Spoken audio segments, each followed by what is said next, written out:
Yeah, and that's why I stopped doing the little intro video things too, because I kept getting notifications that it was getting claimed.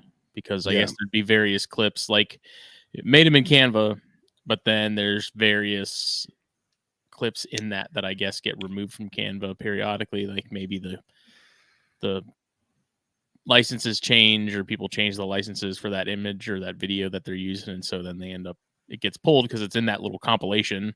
Right. And so it just got to the point where it was happening with pretty much everyone that I did at some point or another, and it would mute like the whole video. Ugh. I think I don't. That's why I just stopped. It got to the point where I was like, I'm not fighting this anymore. Like, whatever. Yeah. Well, what's interesting is for those who didn't, or for those who are unaware, excuse me, brand new episode 28 of Venom Exchange Radio, where we interview wildlife filmmaker Robert Wedderburn.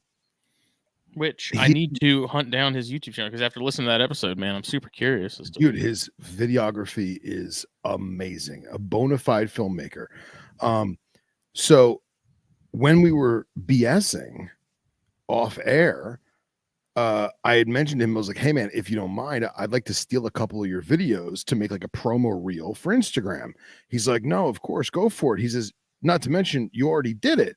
And I was like, what are you talking about? So his snake footage is so clear and so crisp and so good that it gets pirated like daily. And he has like lawyers going after people that are stealing his footage. Well, so Nipper and I interviewed Johan Morer from African Snakebite Foundation, and I used some of ASF or ASI's videos, who were filmed by Robert. So I had used his videos without his permission for Johan Morer's episode, and he said that because it was for Johan and because he thought we were cool, it's no big deal. I was like, hell yeah, man, that's awesome. So, but yes, if you're all listening, last name, do you remember? Wedderburn.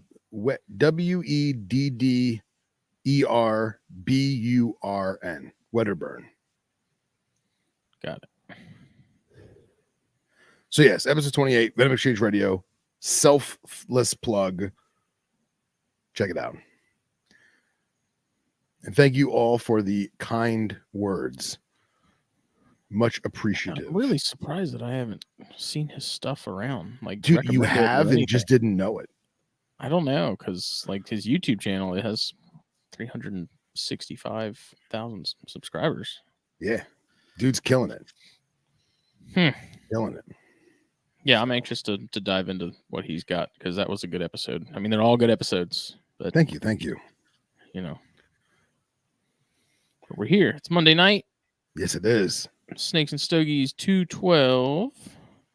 220. Yep, 220. Let's add another 8 to that. We're there.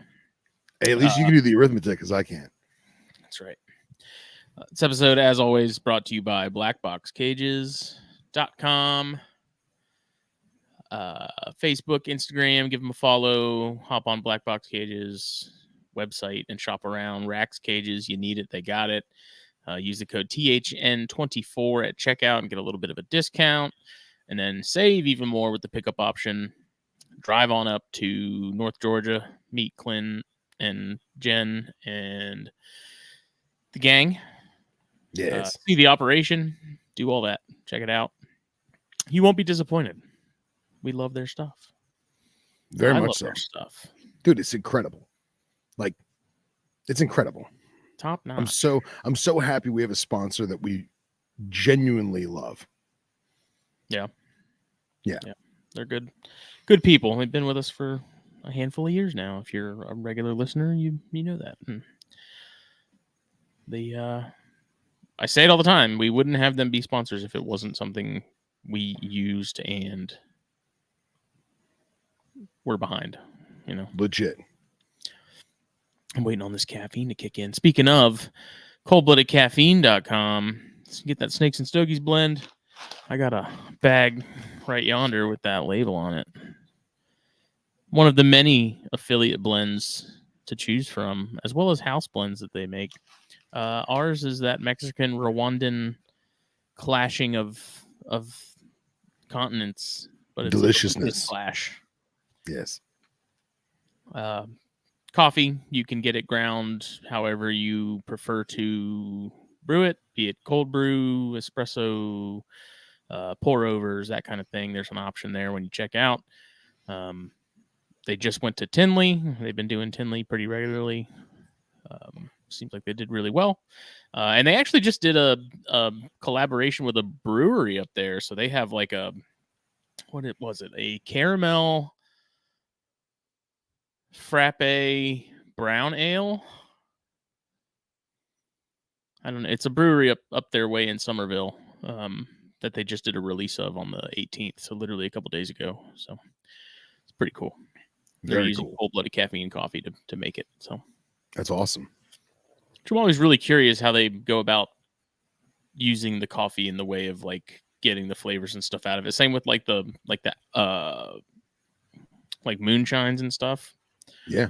Like I'm always curious how they go about adding that, whatever it be, to make it the flavor that it is. And I've got some family that could tell me that have stills in we had a secret places.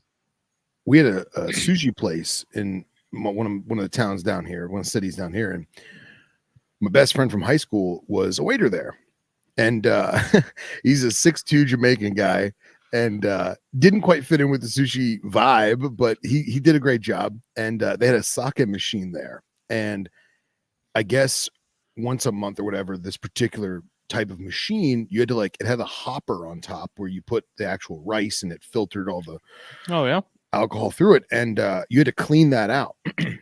Well, before they did that, because you're stripping the machine down to nuts and bolts, they do it once a month or every couple of weeks, whatever it was, I don't remember. And what they would do is they would fill it full of cherries, or they would fill it full of strawberries, and then let it run for 24 hours, and it produced the fruit flavoring in the sake.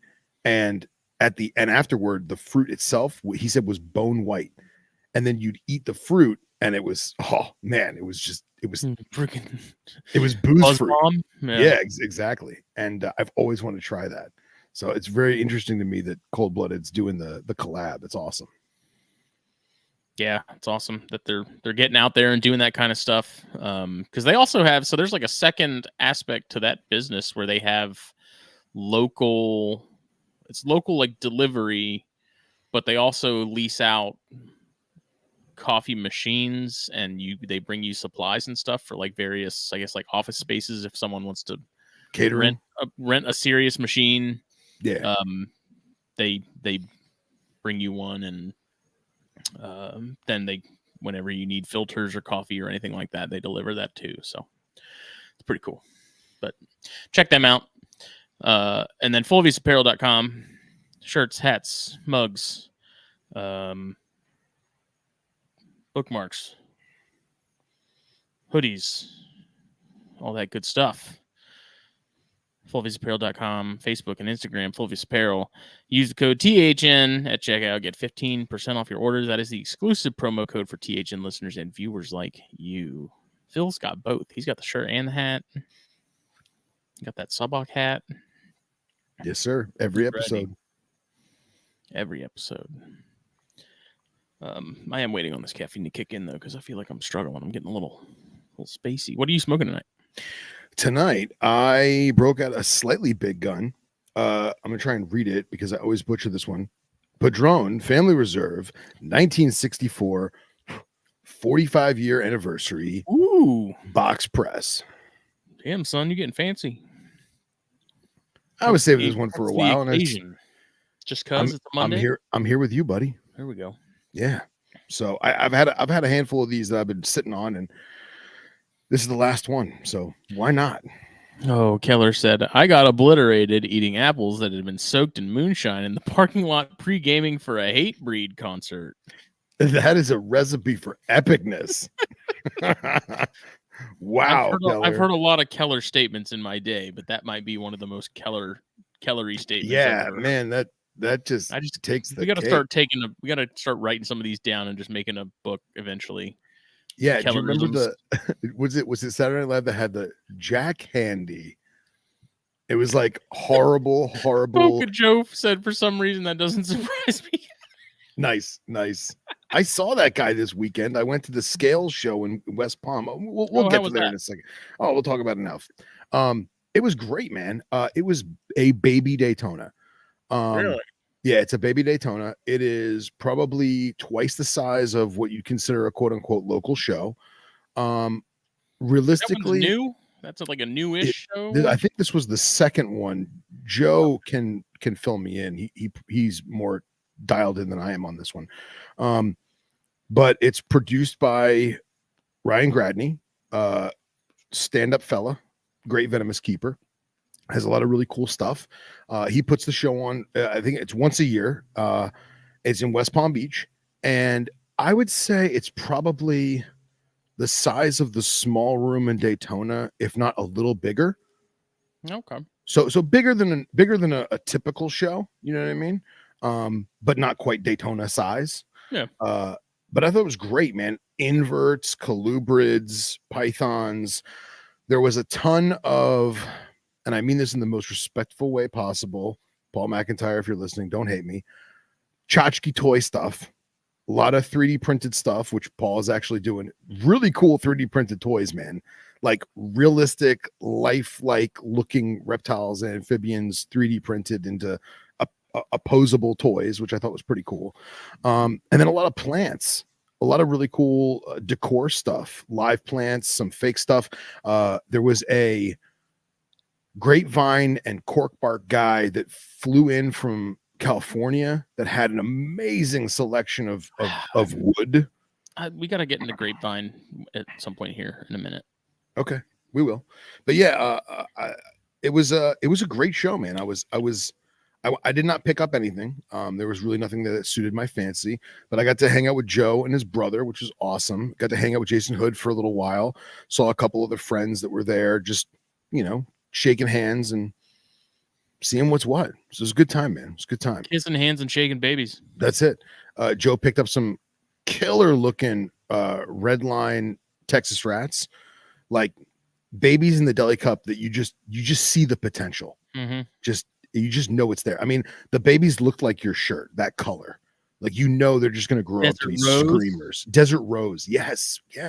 I dream of rain in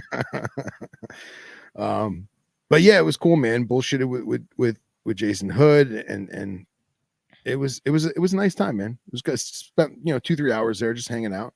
The monolith that is Jason Hood. Yes, it was. Yep. And how far is that show from you? Like, how far of a drive is that for you? That's not far, right? It's like 15 minutes from Anna Maria's house. Nice. Yeah, which is it's probably 45 minutes from my house. Mm-hmm. So I was at her house. She had some stuff to do with her mom, and I said, you know what? Let me go kill a couple hours. And one of my other friends who's into this, shout out to my buddy Brandon if you're listening. He wanted to go and just check it out, so I met him there. Saw a couple guys I hadn't talked to in a really long time, just because you just don't talk, and they happened to be at the show. I saw Paul McIntyre, love that guy, and it was good. What's that? Paulie. Yeah, man. He's doing good. He's got some cool snakes. It's interesting seeing within the last year or two that there's more people. Like, we're kind of going back, almost not fully, obviously, but like there seems to be a resurgence of the way shows used to be in like the early 2000s, where they were put on by an individual and not, you know what I mean? Like between Colubrid Fest, which I guess that semi counts, even though it was Show Me, Mickey from Show Me kind of helping to put it together and stuff. But, like this show down there, there's some people up here in South Carolina that have been putting on some shows in like the Charleston area that have been kind of, I've heard not great things, just turnout's been really rough, but sure. Bob Vu and that Southeastern Reptile Expo that he did a couple weeks ago, that All-American Reptile and Plant Expo, they had one in Charlotte a couple weeks ago, and then they have one in Denver. It's cool to see that there's more options coming around, and that there's definitely seems to be a little bit more of a focus with those and I having quality vendors and trying to up yeah, the general standard, from what we've been getting for the last handful of years. absolutely. And I just to second what you're saying, because I agree 1,000%. I remember down by me there was a gun show, and it was a very big gun show, and they did it every couple months, and it was a good show. But the owners of the show were not into guns at all. They didn't care about guns or vintage militaria or history or collectibles or coins or any of that stuff. They just knew it was a way to make money. Right. And I've seen a lot of that over the years where there's a show or an expo, and the person running it or the corporation running it, they don't give a crap about the craft or the collectibles or reptiles. It was just a way to make money. You sell bathtubs for elderly people? Yeah. Come on in. Exactly. And Booth 212. God, more beef jerky than you could ever imagine. That doesn't sound bad. It's pretty bad, man. Every 3 booths is a beef jerky guy. Anyway, now it's people who share that passion, and I think that's fantastic. And when you walk into this show, you are greeted by a greeter who says, hey, if you have an online ticket, go to this aisle. If you need to buy your ticket, go to this aisle. And some lovely young ladies that are there with their computers ready to take care of you. There was decor set up. They had some big rubber dinosaurs, which is pretty cool. And it was just clean, good atmosphere. It was just a good show, man. Ryan did a bang up job, man. He really did. And I hope to see more like that. I hope he produces more, and I hope other people follow suit. And I just like the direction it's going. I think we've gotten to a point now where people they're craving more out of a show. They're wanting more out of a show. Like, yeah, not to name names, but the circuit that we have here. Yes. I don't really go to those shows anymore, and it's pretty much because A, every time I go, it's the same vendors. Yep. B, the quality isn't that great. The venues are kind of gross. It just feels like a freaking carnival. Yeah. It just let's unpack, get everything ready, and then okay, next town. And I feel for the people that have been trying to start the smaller show in Charleston. Because I've been sort of shopping for shows to do for Fulvius that are within a reasonable drive of sure. Here to Atlanta isn't bad. Charlotte isn't that bad. So I've been trying to kind of keep tabs of some potential show options. And that show in Charleston was one of them. But it just so happens that this, would you call it a franchise? Yeah, sure. Circuit. I would call it a circuit. So the circuit mysteriously keeps scheduling shows the same weekend as these people that are trying to start this smaller show. Of course. And so, as a result, that the newer people are getting very, only a handful of vendors and very small turnout. And as a result of that, not great reviews, like right out the gate, which sucks. I feel bad for them. But I guess that is kind of just the nature of the beast. I'd imagine that's a pretty competitive kind of market because, like a lot of people have said too, when you have shows in the same spot once a month, the need to feel like you have to go and check it out is severely watered down. Oh, for sure. So it's like I said, when I see that the All-American show that's happening in Charlotte, they're doing that, I think, twice next year, if I'm not mistaken. I heard really good things about it. There were some people that were complaining about the venue and like the AC, but there was some sort of miscommunication between the people putting that on and the venue itself. So didn't really have anything to do with the show itself, but I heard really good things about that. It just so happens I have family up there in Charlotte, so I have places to crash. So that one and Vu's show in Atlanta were sort of on my radar. No Columbia? Nah, not really. Okay. Mostly because I've heard like with the Repticon shows, it's kind of tough to get in on those, which kind of surprises me because it's like the gutter people can get a table, but if I'm selling herp related shirts, that somehow isn't Yeah. like I get booted because of that guy. I don't know. That's the kind of stuff, like, if it's going to be a process to like get in on a show, I'm just not going to do it.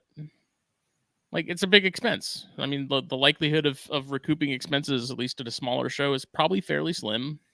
So, like, I'm not going to jump through a bunch of hoops just to vend a show. Like, Right. if it's people that are like, hey, here's the fee, you know, hit us up, we'll set it up. Like, if it's something simple, that's fine. But if it turns into like a fight where I got to like Thunderdome with other people to get a table, it's like, it's not going to happen. Yeah. I don't want to do it that Yeah. much. You know? So Joe Meteoric is in the chat right now, and he's saying Ryan promoted the crap out of that show, getting ads every 2 minutes on Instagram. Turnout was legit. After seeing how scales turned out, the reason shows like Repticon aren't as amazing is simply because of lack of promotion. They don't care. The same vendors and attendees you'll see at every show. I will say this, man. Coming up to this show, I got tons of action advertisements on Instagram, multiple Instagram accounts, even my non-reptile account on Instagram, like just scales show West Palm Beach. So there definitely was promotion. There were signs like, vote for Justin, November 5th. There were signs like that all over South Florida. Scales show, reptile show. So you did have a ton of people going there just to see it, not even reptile people. Just, the family was like, oh, it's Sunday, let's go. But there is none of that really with Repticon, at least not down by me. I don't know. It's one of those things where it's like, if Columbia is happening and I happen to have, like, if Danielle happens to be going, like, I'll ride along, and then usually we'll tell Keller to meet us there. Yeah. Hang out with him for a bit, walk around, pick up some mites, and then, hop in the car and go back home. But it's just, we had a show in Savannah, actually. It was a one-day show, which to me, the one-day shows don't make a whole lot of sense, because it's like, if you don't think you can fill up a show in 2 days, then I don't think it's really necessarily worth doing. Well, I think it has to come down to the show promoter doesn't want to pay for the venue for 2 days. That's what it really is. But I feel like Savannah could be a bigger show if there had been more effort put into making it a bigger show. But for the longest time, it was just a one-day show, and I heard it was really small, which Savannah's a big city. I think it's second to Atlanta, if I'm not mistaken. But oh wow, like, there's no reason that should be a small show. Like, there's a lot of people in Savannah that are keeping herps. There's a lot of people nearby that are keeping herps, because Jacksonville's just up the road. I don't know. I never really understood it. I'm not gonna question it. They stopped doing it. So yeah, for obvious reasons. Lack of attendance is pretty much what the problem was. So yeah. Yeah, I don't know. If I knew what I would be getting myself into in terms of not starting one to do regularly, but just trying it out, I would probably do whatever I needed to do to figure out how to host one here. Because I also feel like it's something that South Carolina, like, aside from Columbia and the Charleston show, and there's some in Greenville and like Rock Hill, but those are smaller shows too. But Columbia is kind of the bigger one, and I feel like if we put in a similar effort to something similar to the All-American show or those other independently promoted ones, then there's potential, I think. But well, my good buddy Jay Eaton, he had the Myrtle Beach show, and that thing was awesome. It was. I heard mixed things about that one too. Well, in terms of the content of the show itself, I vaguely remember. This is many, many years ago, but the amount of vendors, the amount of people. Or no, you're thinking of the Fire Expo? Space. No, this is the Myrtle Beach show. It was only for, I think, 1 year or 2 years. But not the south of the border one. No, not the south of the border. Okay. Yeah. No, this was in Myrtle Beach proper at their convention center. And it was like a second Daytona, man. It was awesome. The camaraderie wasn't there because you're not on the beach. You know what I mean? But it was a very good big show. But the problem is it wasn't worth the squeeze for Jay to keep doing it. Yeah. You know, and most of the vendors that he had were coming from Peninsular Florida, and it's a hike, man. Mm-hmm. You know, I mean, shit, it's what is it, 4 hours from you? Roughly. Yeah. I mean, Between let 3 alone all the breeders in South Florida and West Coast Florida and the Panhandle. And so it was a cool show, man. But I think a lot of times it's got to be worth the squeeze for the promoter to do it. And otherwise, it's going to be like those rinky dink shows that fizzle out.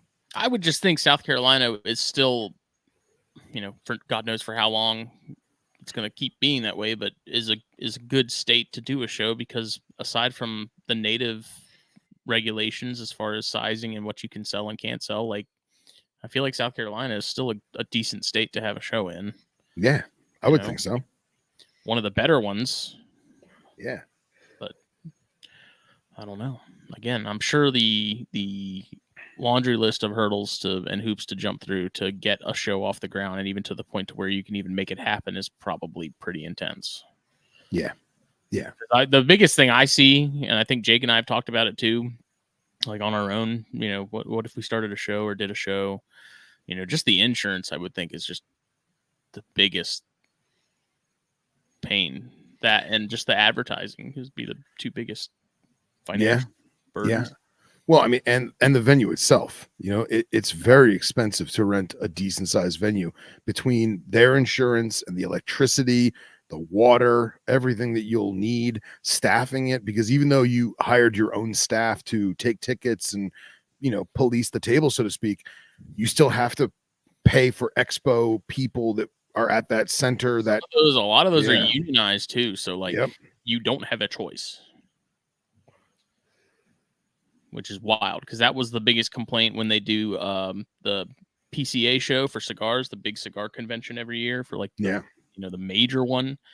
Like they did it in Vegas for a long time, and then I think they finally decided to change it up because the prices to get them to hang a banner up were astronomical, and is because it was unionized, and they okay, well we can't do it. We have to have Gary with X, Y, and Z come and do it, and then that's going to be a $200 bill for him to get the scissor lift out and go up there and hang the banner, like crazy stuff like that. Where these cigar vendors are like, look, we're trying to, we're not trying to spend a ton of money on this. Like there's small things that we don't need to drop the coin on like that. And it was one of those things where it's like, well, if you want to hang that flag, like you gotta pay a ridiculous amount of money for it. Yeah, it's wild. So. Yeah, I'm trying to find pictures of Myrtle Beach, and sadly, I don't have any. Back then, there wasn't really the cell phone in the pocket with the camera thing, But long story short, it's just cool to see people finally jumping into that and sort of taking the plunge and trying to make something different happen. Agreed. Do you use Grapevine? I used to.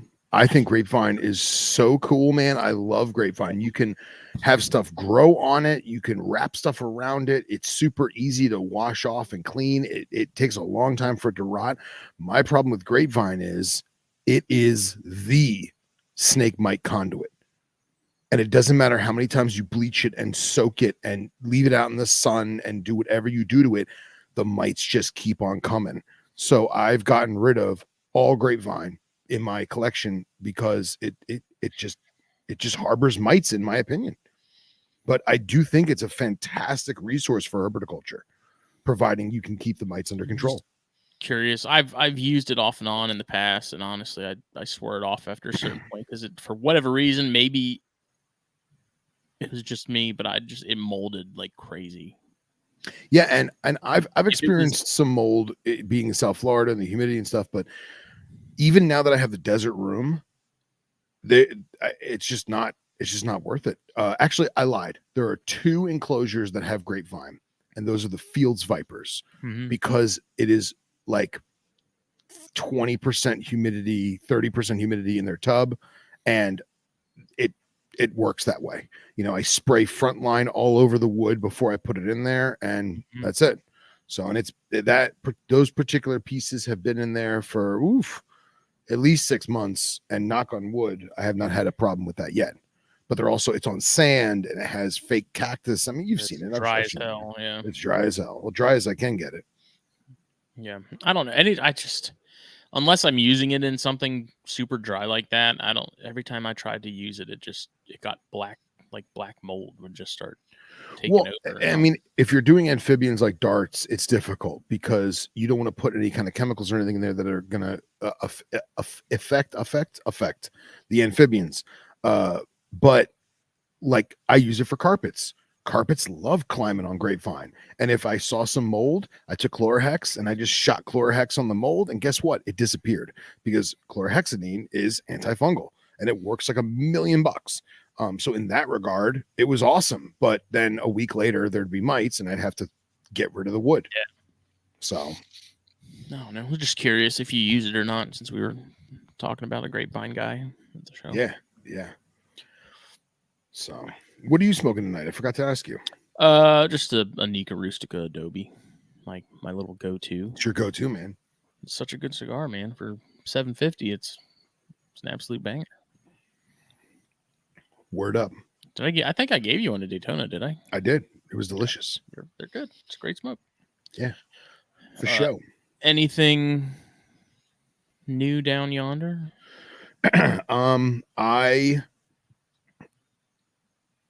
I'm trying to think. I had a couple cool observations, which I thought were pretty neat.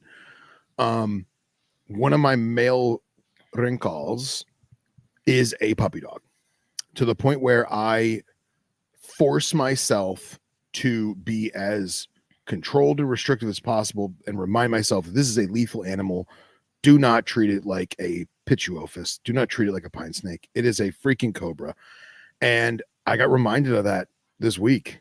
I went to feed him and he like kind of looked at me, and he never spits. He rarely hoods. He's very inquisitive. He comes up to the glass. I'll put my finger on the glass. He kind of sniffs the glass a little bit and realizes he's not high strung. Yeah, he's very chill snake, very relaxed. He's probably my favorite. His name is Arnold Palmer. Arnold Palmer. And he must have just smelled rat pup and went fucking bananas. And to the point where I was actually I feed them live just because it's easy with them. And I had to like throw the rat pup in because he was just in go mode. And it has to be some kind of weather change or something. I don't know. But it was a great reminder, because I wasn't removing him from the enclosure. I wasn't changing a water bowl. I was literally just putting a live rat pup in his enclosure. And luckily I wasn't being willy-nilly and just hooking him out with one hook, you know what I mean? Because he probably would have gone bananas. So it was just a good reminder of, just because the animal is repetitively chill, it's still a wild animal, you know? I still have the fuscus paired together. I have not seen any copulation, but I'll leave them be. They're chilling, hanging out together. And I'm trying to think what else. The Arizona Mountain King that I got from Keith McPete, I finally watched it eat, so I thought that was a good sign. I had been giving it a live hopper just to, keep it a small meal and leave them be, not stress. It's eaten a few times since Daytona, and this time I threw it in there, and the snake was like, "Oh, something moved. And I observed the feeding, which I thought was great. And to me, that's a really great sign, because obviously it's eating. It's just not eating in front of me because it's weary of me. It doesn't know me. It doesn't know its surrounding. It's in a new enclosure. It's in a new room. What's that? It's getting more comfortable. Right. It's getting more comfortable. So that made me happy. I was very happy about that. And what else? There was something else, and I can't remember. I don't remember. But that's about it. Status quo for me. And yourself, sir? Nothing too crazy. Got a curly haired last week so I did like a Harry Potter themed day event at the Children's Museum in Savannah that they do every year. Cool. So John Calloway, who we had on the show at one point, Yeah, in the last like year, it used to be something that he did with the Georgia Herp Society. Now it's just been John, like he just kind of does it independently. And I don't think I did it last year, but I did it the year before COVID. And then I helped him this year with it. And so he brought, his Brettles python, his female rhino iguana, a male panther chameleon he had, a male redfoot tortoise he had, a ball python, an albino Honduran milk, Dumeral's boa.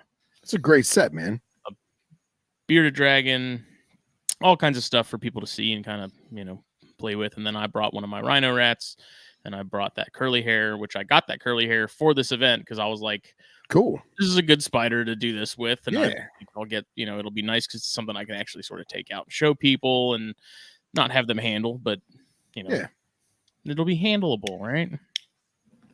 Because curly hairs are supposed to be like the best species for that kind of thing. Like they're super mellow, they're super slow moving, they're great. Did you breathe on it? You breathed on it, didn't you? No. So like when I got it and I went to go put it, like get it set up, I had my brush, and I very gently like persuaded it out of the cup and into the cage. Cohorked it. She promptly like whipped around and absolutely gnawed on that thing. Really? And not like it's food kind of gnaw. It was like a straight up like, bro, don't touch me kind of thing. Nice. So I was like, wonderful. It's like, maybe she's just stressed from the ride, so I'll leave her be for a little bit. Well, then I was like, well, let me go ahead and offer her some food. And that was like, she grabbed the forceps, and then she was like, I think it was half like, might be food. The other half was like, let me just bite it, see what happens kind of thing. Yeah. How big of a curly hair is she? It's an adult. Like it's okay. All right. I don't know. Adult rose hair size. 4 inches or so. Yeah. Okay. Good size spider. Hasn't haired at all. Like nice, good.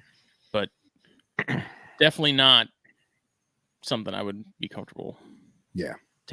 Showing people not getting bad. She's not super chill. And calm and still fun. I really actually enjoy her. She's great. She's a freaking monster with food. Good.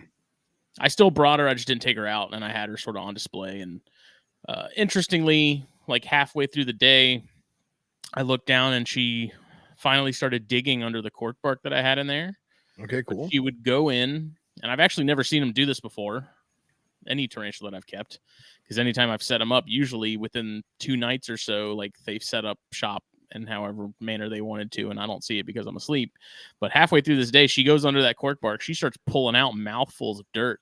Really? So go in there and dig, get a whole mouthful of it, come back out, drop it, and then sort of push it and like pack it in like a little turret on the outside. Nice. And she did that for like 3 hours, and so people would be like, "What's in here?" And I'd be like, "Oh, give her a minute." And she'll come out and drop some dirt, and sure enough, it was that's cool. awesome. I never actually have seen them do that. But rhino rat was cool. The problem is she started doing the thing rhino rats can do when they're hungry and kind of excited, is like start really looking at things like, yeah, I'm gonna take a bite out of it. And so after holding the bearded dragon and stuff for a couple hours, I was like, that's not a good idea. Let's leave her in the tub because she's gonna go for it if I pull her out. But yeah. Well, so what's the game plan now? You gonna get like a polk ripes or something? No, I'll keep it there. I mean, it's one of those things where it's like, if it's calm enough, because that's why I use the brush to start. I didn't want to just have her come out onto my hand and then put her in there. I want to, test it first. Yeah, dip your toe in with a paintbrush, not your finger. Right. Yeah. Right. Yeah. So now I know, but it was cool. It was good. There's a lot of kids there. Cool. Pretty much all of them were well behaved. There was a couple that would like come up and they were a little rowdy. They're knocking on glass and those were the Slytherins. Yeah, but not a whole lot of that. But everyone was cool. That Panther Chameleon was a big hit. A lot of people were asked me if it was even real. Excellent. Which I was like, fair enough, because if I saw that and its eyes weren't moving, I would probably think it was fake too, because he kind of just froze and didn't really do a whole lot of moving. Yeah, to be expected. Yeah, but John had a adult male redfoot that I fell in love with. That'll happen. Freaking cool, man. That'll happen. And I may or may not be trading some corns for one later this week. Really? Okay. Secret safe with me. We'll see.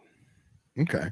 I've seen like the only thing that's really stopped me from getting tortoises in the past was just the concern that they would dig their way out of whatever I had them in. Well, I thought you just wanted Homiana. Yeah. I love Connexus. I mean, I just feel like if you're going to get one, that's the route that you'd go.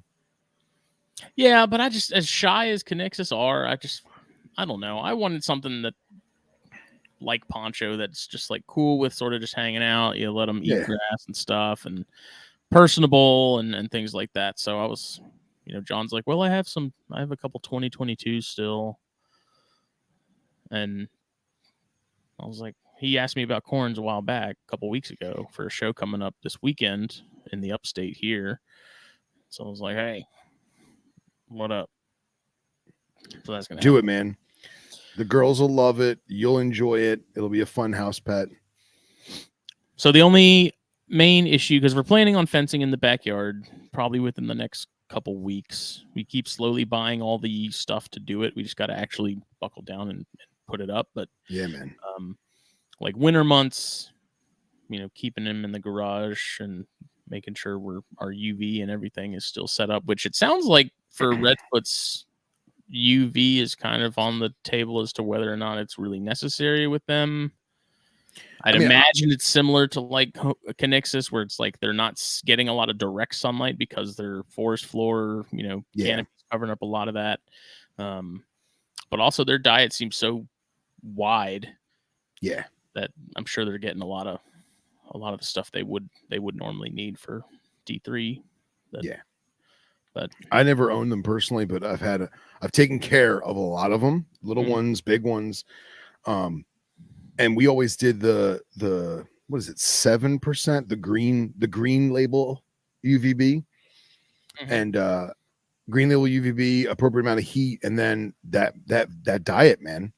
Everything from pinkies to fresh fruits and veggies and spring mix and the whole gauntlet. Tortoise chow, all that.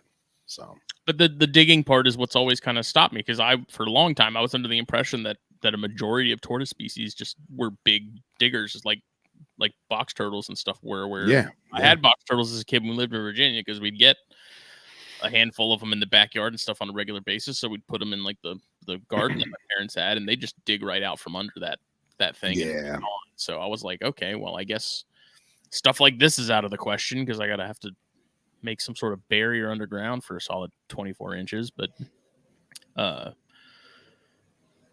John said that the redfoots in particular, they're not like massive burrowers. They're not like sulcutas or anything like that. Like he said, they'll dig, but it's not like digging in the traditional sense. It's kind of like half-assedly burrowing themselves. So I think that'll be cool.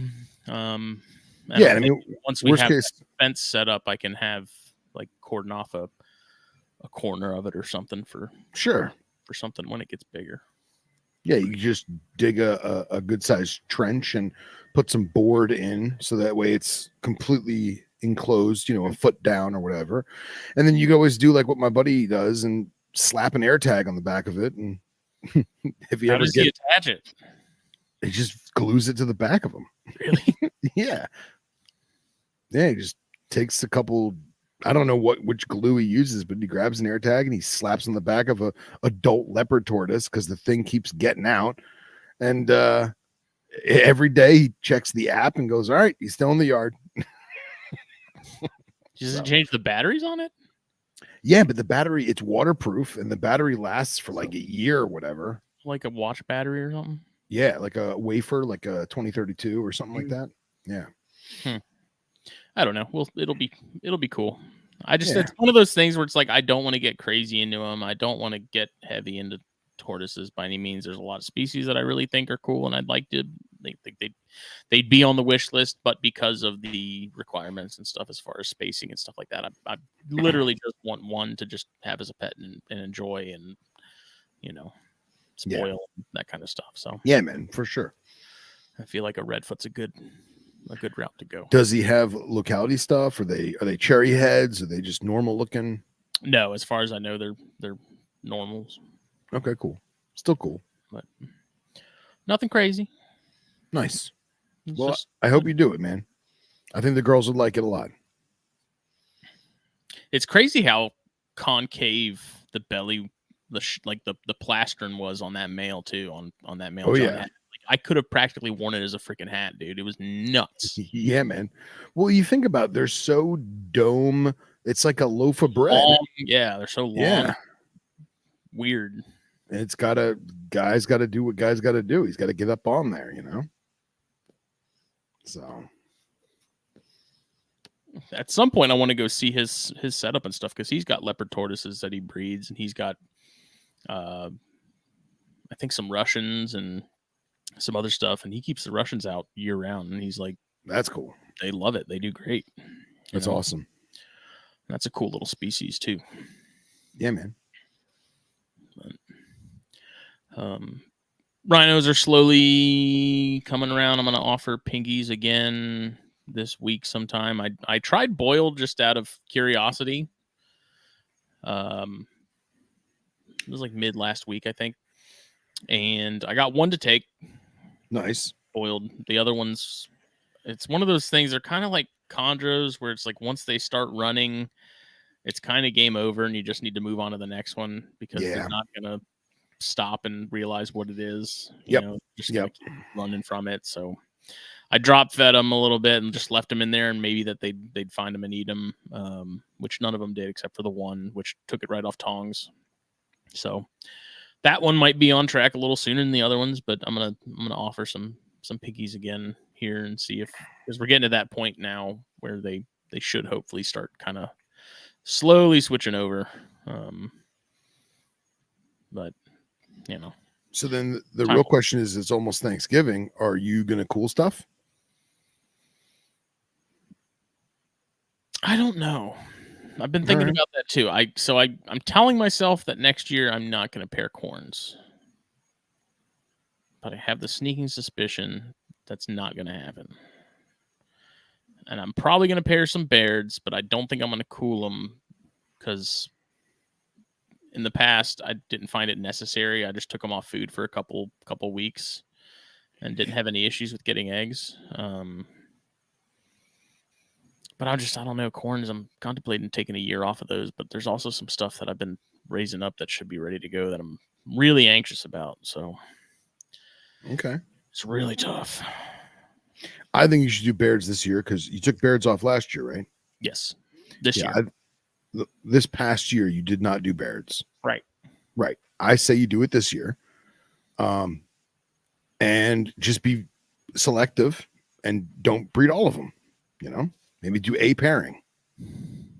Yeah, it would likely be the Loma Altas again. Yeah. That's the one that people ask me about the most, so I'm sure I'll get another small iconic. Rhino rats are obviously going to happen again. Except this round I should have 2 females that are ready to go. I was aiming for a third, but I don't think that smaller female is going to be up to size enough to make it happen. But okay, I'll have 2 females for sure. But and then the Persimmon should be ready to go next year too. Excellent.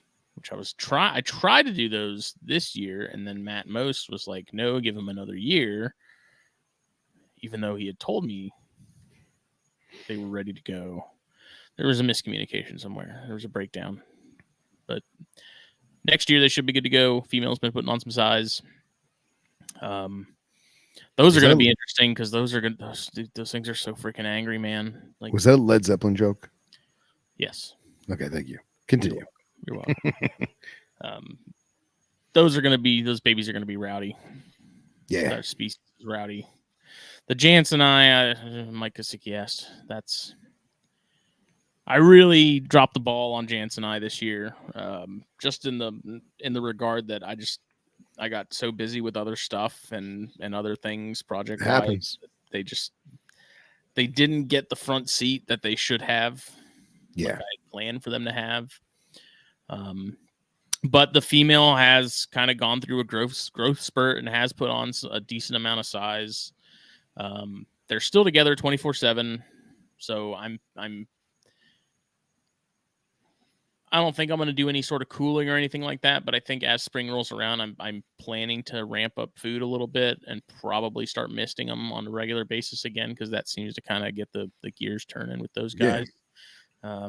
And we'll see if we can make that happen. And maybe that's might be a better trade-off to, instead of doing any corn pairings, take whatever effort I would be putting into corns and getting them ready and going and putting that into the Jansen So okay, we'll see. All right. A solid plan. If there's anything that I've learned, getting the eggs is not the hard part. It's getting the babies out of the eggs. So we'll see. We shall see. I have faith. I just, it's kind of, I'm feeling defeated. It's been hard on my spirit. Yeah, but it's a new season. It's a new year. You got it. I really think Chaz is gonna do better with that species than I will. I think he's gonna produce. He's gonna get eggs and stuff out of his, and I think he's gonna get them hatched, and he's gonna do great. And I hope he does. Like, because Chaz has put more effort into that species than I have, for sure. He's got more of them than I do, and so I think I'd be super stoked if Chaz can make them happen. Yeah. So we'll see.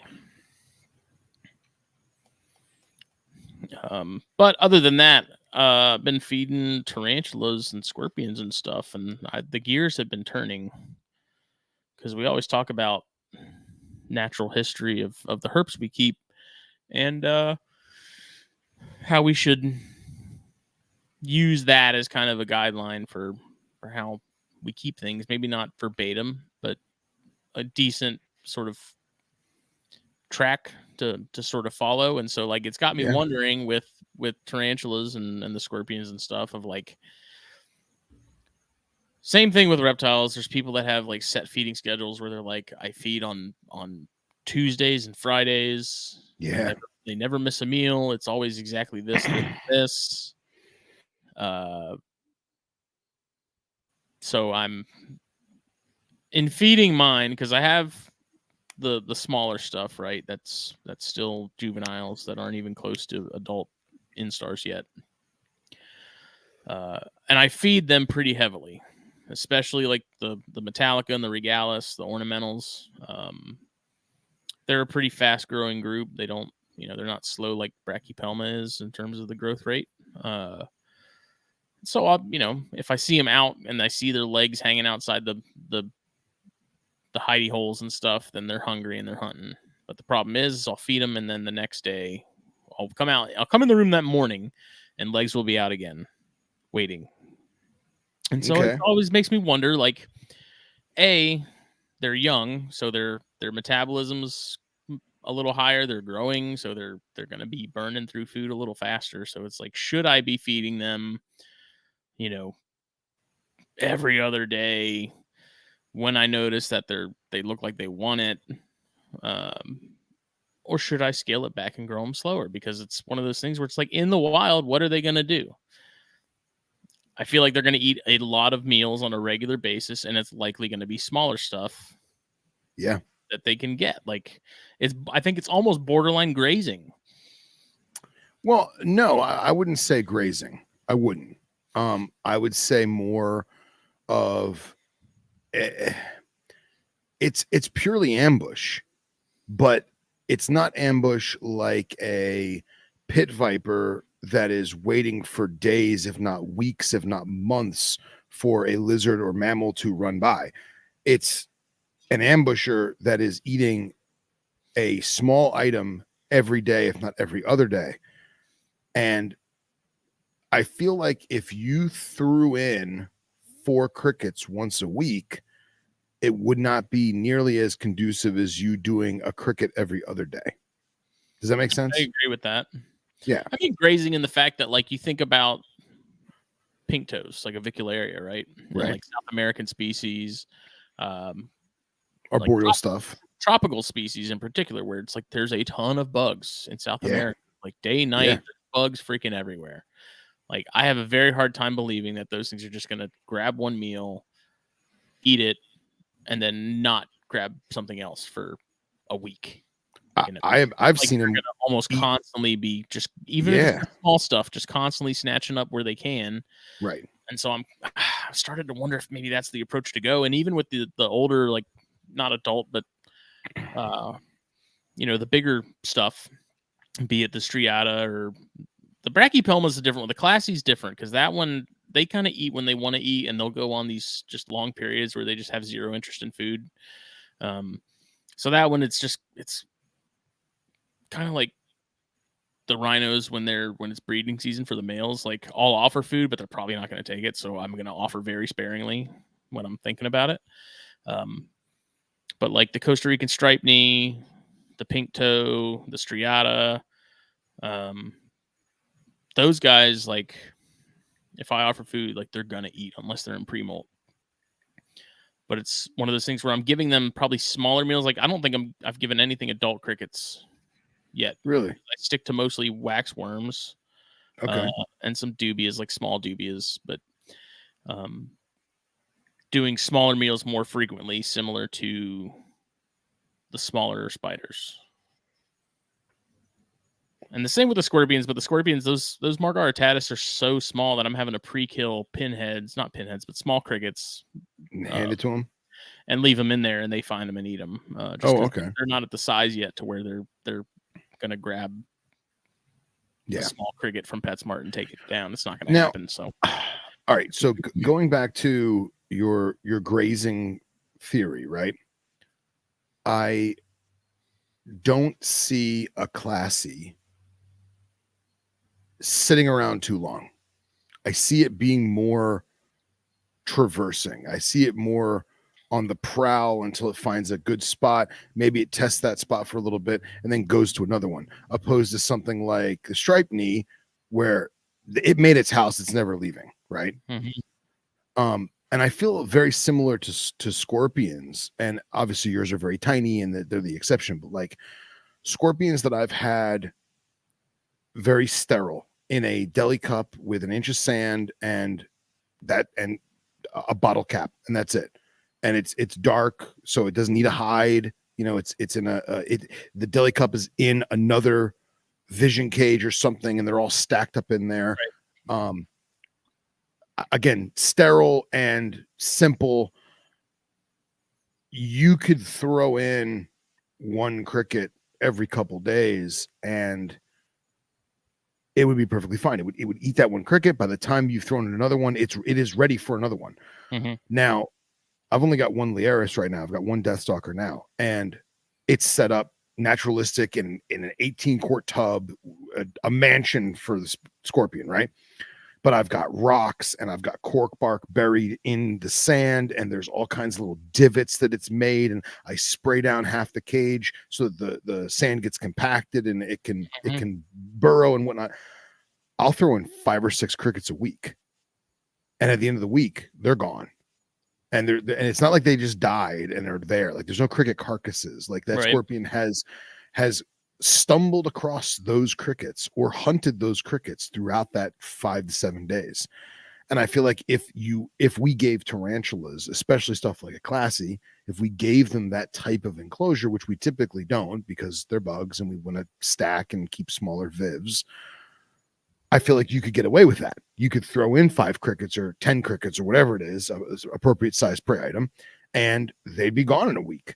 But I feel like if you did that with like a striped knee, you just have some dead crickets in there because they didn't happen to pass in front of the hole. Does that make sense?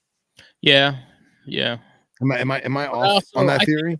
I think it's also the seasonality aspect, like when you're talking about brachypelma, Right. in particular, like in the dry season when they're not getting a lot of rain, like they're not getting a lot of food because there's not a lot of things moving, just like with a lot of snakes and stuff. Rainy seasons where it's sort of the feast or famine thing. Like if it's rainy season, then food's moving and everything's sort of brought back to life overall, like in the ecosystem and stuff like that. And dry season, it's sort of like winter. There's just not really anything going on. So I feel like with brachypelma in general, there's a little bit more of a seasonality aspect to it. Stuff like that's more stable year round, like for Costa Rican striped knees or zebras and avicularia and things like that. Like it is going to be pretty much round the clock. There's going to be some food hanging around somewhere.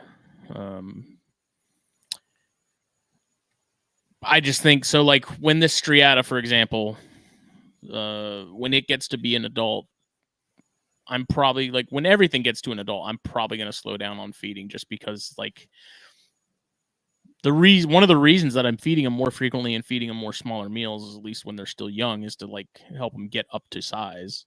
Right. On species that are at least more steady on the growth than stuff like brachypelma. And same with the scorpions. Like I'd love to get those margaritatus to a point to where I don't have to pre-kill crickets and I can just toss them in there and they handle them. You will in time. We're just working on getting them there. Oh, hello. Kendra's still crying about how damn cute my tattoo is. The cutest of cute, by the way. I forgot to mention that. Side note, because it is still spider related. When I was getting that tattoo, I asked the tattoo artist, I was like, how weird would it look if you got some black ink and just shaded in this section here so this doesn't look like a butthole on my arm anymore? You've seen that, right? I've shown you that. I've not noticed that. No. Oh, okay. Well, someone at some point ruined this for me. I don't know who it was. Oh yeah, that's a cat's butthole. Right there. Yeah, that's a cat butthole. Yep. Yeah. So I was like, how weird would it look if you shaded that in? It being several years old. And she's like, it would kind of stand out a little bit. So I was like, okay, never mind. I'll keep it. It makes me laugh. It makes other people laugh. Yeah. I was gonna say, if anything, they could just not use black. Do like a lighter gray color to kind of blend it. Yeah. She's like, if we're gonna do that, then we kind of might as well touch up the whole thing. And I was like, oh, it's fair enough. And dude, the colors they have now, man, you could make that thing any spider you want. Tie-dye? If you wanted to. Dude, the colors now, crazy colors. But go on. I'm sorry, I digress.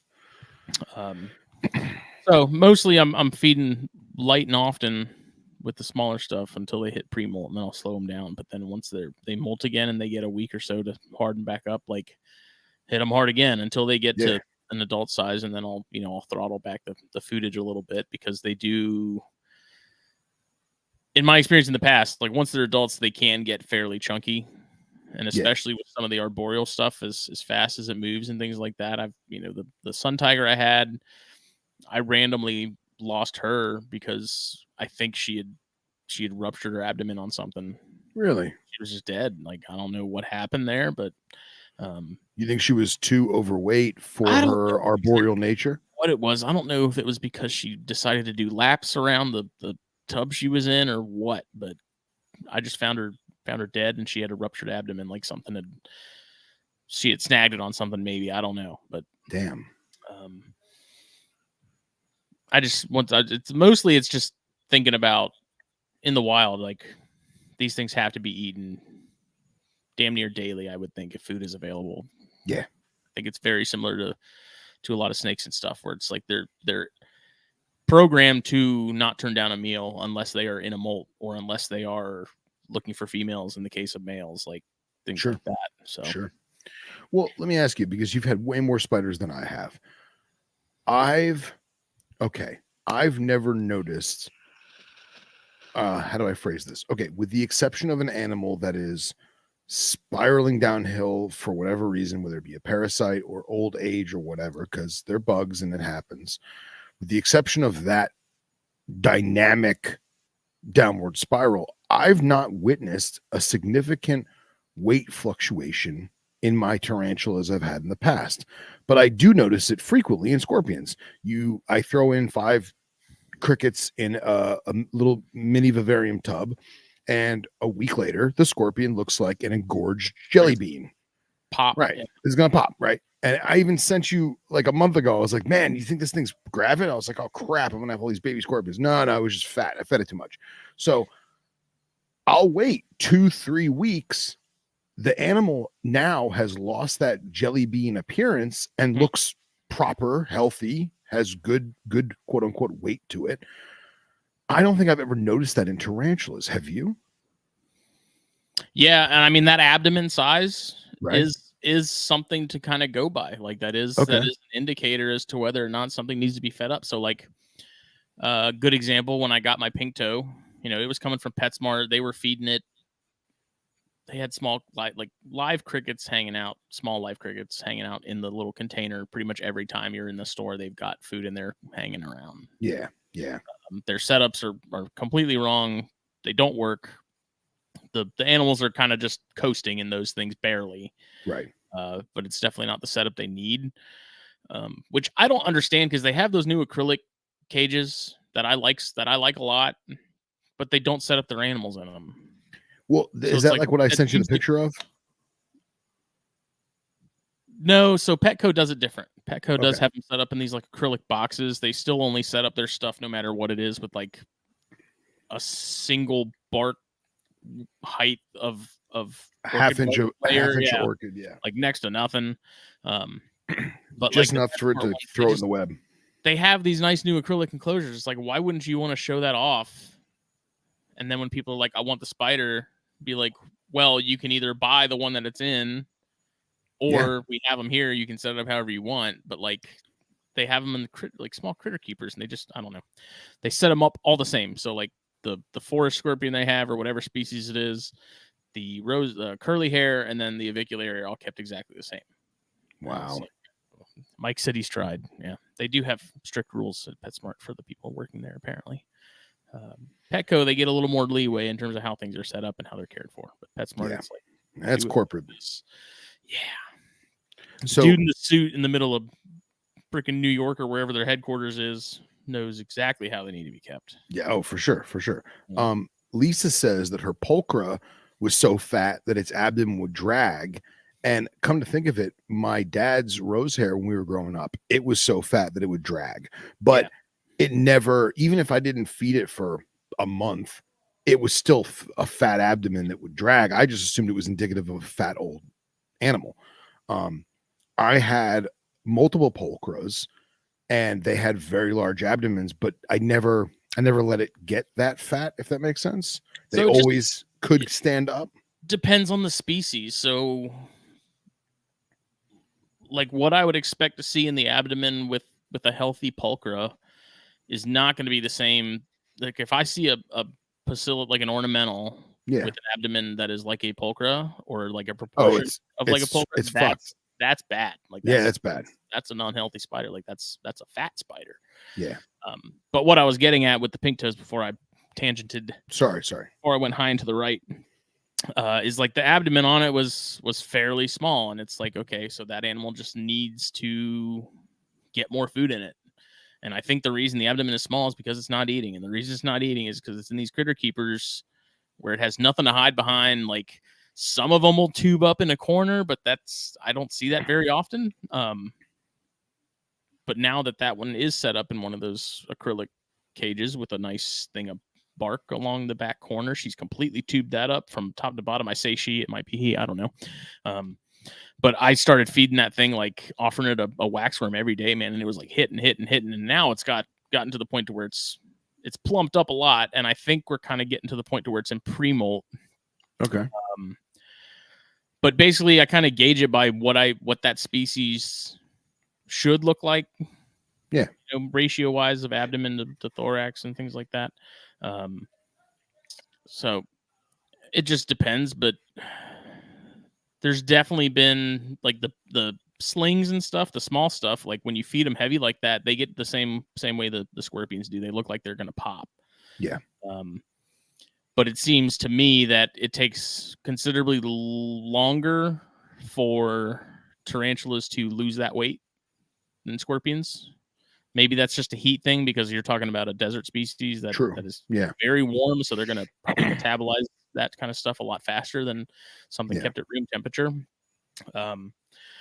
But abdomen size is usually, I kind of go by that as an indicator as to whether or not something needs to eat or not eat. If I get something new and again the abdomen is a little smaller than I want it to be, then I'm going to give it a couple meals until it's where I think it should be.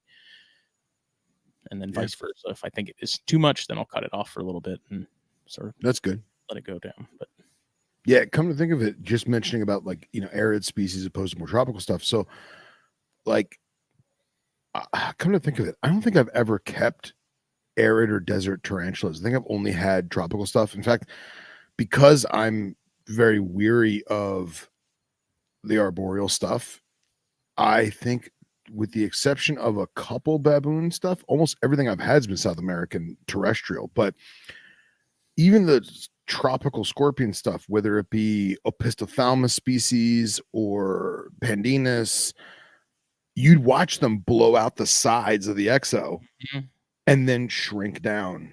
And I wonder if this is, and this again, I'm long-winded segue here. Sorry. I'm wondering if you had mentioned like a pre-molt fattening, right? Or I wonder if metabolism is also indicative and why some of those animals are not eating those crickets in Petco is the rack display thing that they have has such great ventilation that there's no humidity in there at all. And I wonder if they're apprehensive to leave safety to go hunt, or they're apprehensive to waste energy because they're dry. Am I grasping here? I don't think it's out of the realm of possibilities at all. Okay. I mean, when you're considering like that curly hair, like not nearly enough substrate to sort of, or even anything to use as a burrow. Like they're not obligate burrowers, but if they have something, like they'll take the opportunity to use it as one. Sure. But if you're not offering it that, it's not gonna. There's nothing for it to use, so it's just gonna sit there, out in the open. And granted, this one is out in the open all the time. Like she went under that cork bark yesterday when I was doing the museum thing, right? But I really actually think that was.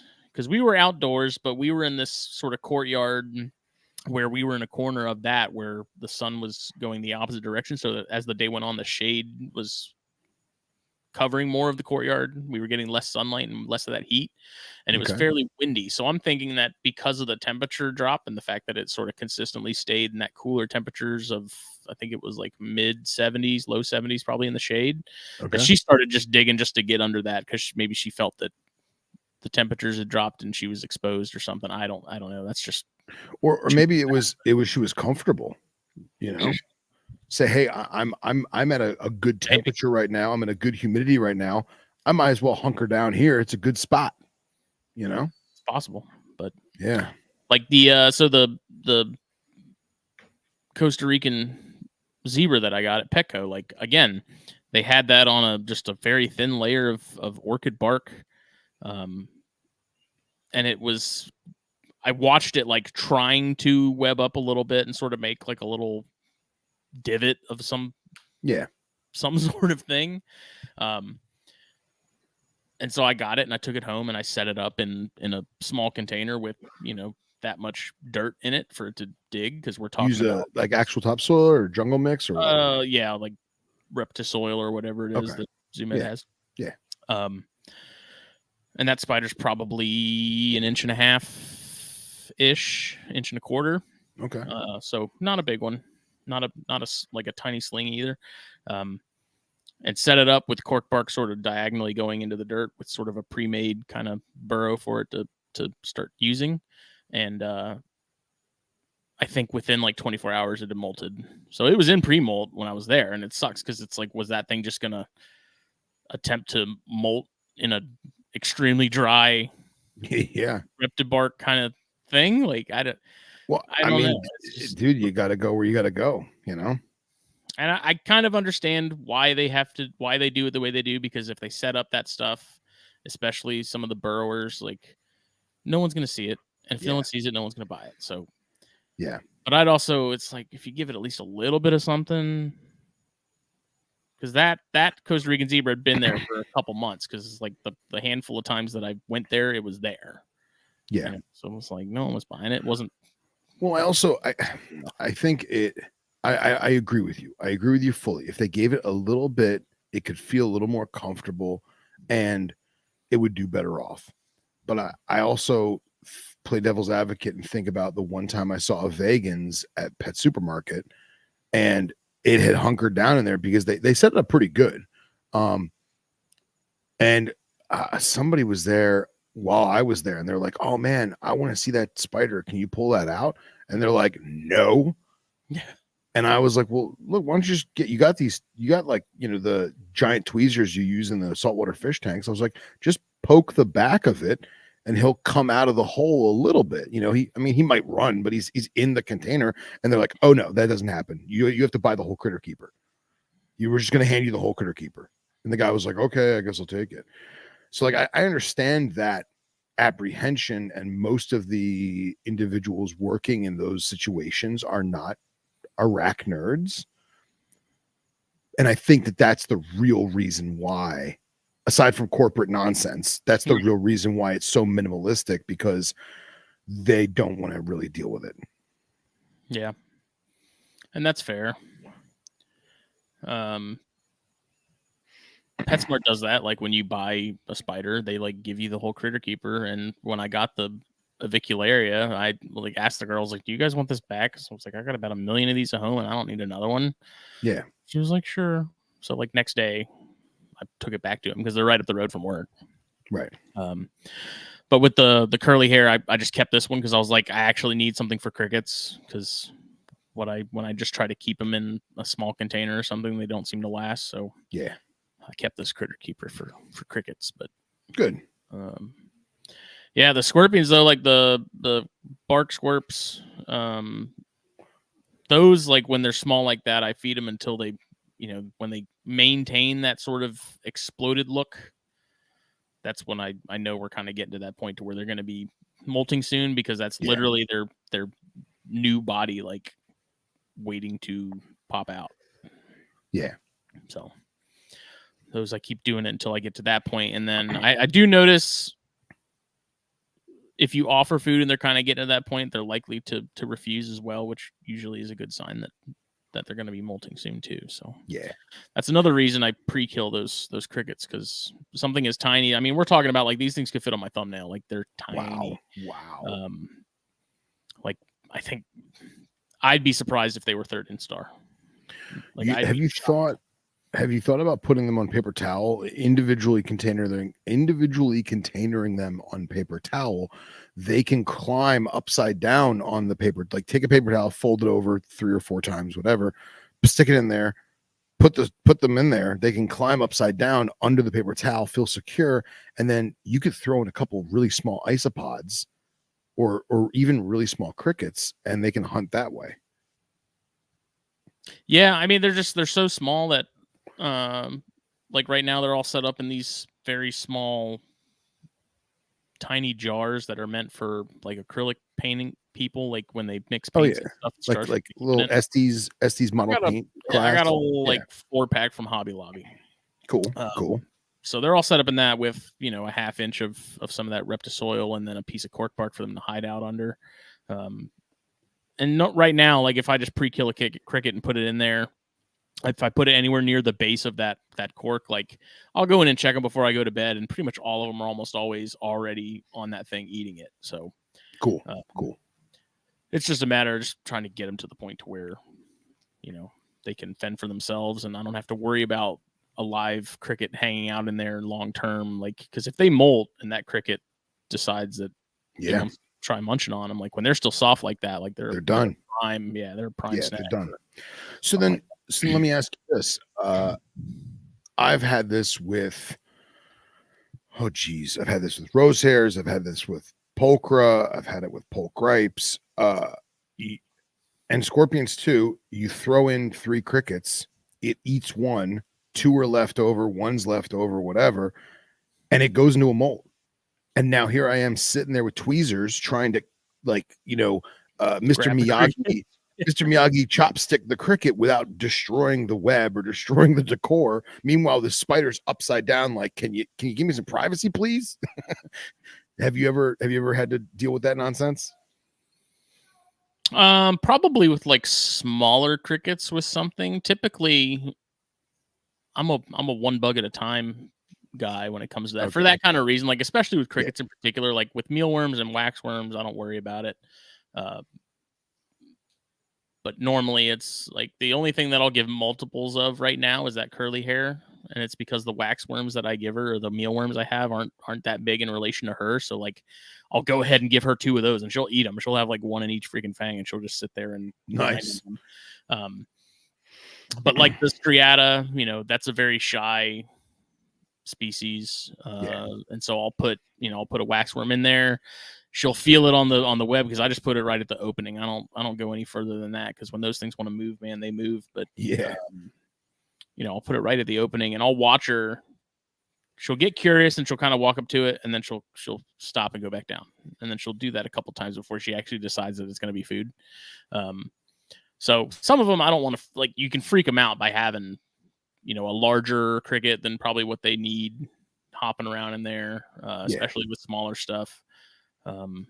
So I usually just do one meal and then, day or two later, if it's gone, go ahead and give them something else. I don't, the multiple crickets things, especially if we're talking just like a singular animal, because I think I did it with that bicolor that you gave me a couple times. And it was like, it would grab 1 or 2 of them and then it would kind of just ignore the rest, Okay. And it was like, now it's just jumping around on it and the thing's just in the corner, like, get it off me. Yeah. And for whatever reason, I guess probably to save venom for real predators, like they're not gonna sting it and just to get it away from them, like defensively, right? Like if it's a food item, it seems like they're aware of that, and so they're like, I'm just whatever, let it hang out. I don't. Well, I've also seen Androctonus specifically. I'm trying to think of what Androctonus moritanicus and bicolor and Australis. I mean, yeah, not really. I don't think I've seen it, but some of the other way more arid species, or Hodentota judaica. Hodentota judaica, one of my favorite scorpions. I was lucky enough to have one over the years. Dude, that thing would grab a cricket with one pincer, grab a cricket with another pincer, put the first cricket in its mouth while it's stinging it, and then grab a third cricket, and it would chelicerate that one cricket, and then eat the next one, and then eat the next one, and then be done. Like double fisting. Literally double fisting. Yeah, legit, man. It was wild. I've seen Mortanica do it. I've seen bicolor do it, but the Judaica, that thing was savage, man. Savage. Yeah, I mean, there's definitely going to be some species that are more food driven than others. I mean, like that curly hair is. I could offer her food every day and she'd probably take, but like, yeah, the striata is kind of like offer one. If I offer her again the next day, like the chances of her taking it again are probably not great. Yeah. So, it depends on the species. I think there's some that are much more biologically ingrained to like eat like crazy. And it wouldn't surprise me if that was stuff that was from, the slightly more arid parts, where a lot of that food availability is going to be very seasonal and there's likely only a semi large window throughout the year that they can eat. And then the other parts of that are going to be dead. So, yeah. All right. So then since we're talking about arachnid nutrition, you were mentioning a lot of waxworms, and I was always told with reptiles to steer away from waxworms unless A, you're trying to put weight on the animal, and B, you're just doing it like a treat. And it's like, yes, a dog could eat dog treats and be alive, but it's going to get fat and gross. Have you noticed a fatty increase from overabundance of waxworms like you do in reptiles? I haven't yet. If I was to say that I noticed it in any of them, it would be that pink toe. But we're also talking about a juvenile pink toe that's Yeah. not fully adult yet. But that is, I do sort of, I'll alternate between those and mealworms. Okay. And I do a lot of waxworms mostly because like my PetSmart for some reason is terrible about keeping crickets in stock. Like I don't know why they seem to, as soon as they get them in, they're gone. Like I don't know Interesting. what the deal is, but usually when I go there, they have waxworms, and those are just, I don't have to worry about them if they're in the tank, and even if they pupate and moth out or whatever, no big Yeah. deal. I like dubia, but dubia, as we know, burrow. So if they don't get eaten like right away from the mouth of whatever burrow or turd or whatever they've made, like it's just gonna hang out in there and become a roommate. Yep. So and the dubias at PetSmart are expensive, and I don't need. The problem is I don't need to order a lot of them. I just need a handful. But the handful that you get at PetSmart is like $10 for like 25. Yeah, it's crazy. And I feel like maybe I'm going on a limb, but I feel like a dubia is way more. There's a higher probability of a dubia damaging a segment of an arachnid, especially a spider, than a cricket or a superworm. Just because of what they eat and what they do. You know what I mean? Like making short work of an orange rind. And like an orange rind is way thicker than the exoskeleton of a tarantula, right? I don't know. Maybe I worry, like I would be much more concerned about superworms and crickets. Okay. Dubia, I feel like if it doesn't smell like trash, they're not gonna. Okay, that's your point. You know what I mean? I'm just being neurotic. There's been dubias that I just haven't been able to catch with tongs because they dart, around the bark and into the burrow of the Bacillotheria or whatever, and it's like I'm not going to bark to get that dubia out. Like they could just have it. Right. And those dubias will live in there for weeks, and like they're not going to get eaten, but they're not going to bother the spider either. The spider does not seem to care, and it's like I would think, because I was under the impression that okay, well I can't catch it. Eventually the spider will, and then you come to find that it's literally crawling around the cork bark around the mouth of the web and stuff, and like it's literally just hanging out, and they seem to live forever without eating anything. It's strange, but they're roaches. Those are also, and it's another thing where like the dubia you get at PetSmart usually don't really have anything to them either. Like they don't. You get them and they're like super thin. There's like no real substance to them. So, that's another reason why I feel like the waxworms they're actually going to have some substance to them, Yeah. But I would agree fully. Like as far as like reptiles and waxworms and stuff, like that's something I would give. There's something I need to put on weight, or every now and then just varying up the diet. But that's right. That is a very fatty, very heavy meal for lizards to get on a regular basis. And I even tried to offer some to some corn snakes just to see if they'd take it, and they didn't. But okay, figured it was worth a shot at least. But yeah, just take a stab at it. So then that segues to something I've waited this whole conversation to ask: black soldier fly larva. I've never worked with them. People recommend it to me for all different things, for geckos, for scorpions, for whatever. Have you any personal experience with that? Yeah, and that's another one. I consider those to kind of be a notch below waxworms. Okay. I had some cresteds that I would feed those periodically, and between those and the Pangea, they get real fat real quick. But I feel like they're kind of the leaner version of a waxworm. Like there's still a lot to it as far as like fat and protein and stuff, but not as much as a waxworm. But the red label Pangea has like milled BSF in it. Okay. So that's one of the reasons, like, I didn't really, once I found that, I didn't feed the larva as much because that Pangea already had it in it. And like, if I wanted something to put on weight and put on weight quick, like that red label Pangea would do it because it just has so much going on with protein that larva in it, man. It was like freaking steroids. Nice. But I'm not opposed to the black soldier larvae. They don't seem to move as much as the waxworms do. Okay.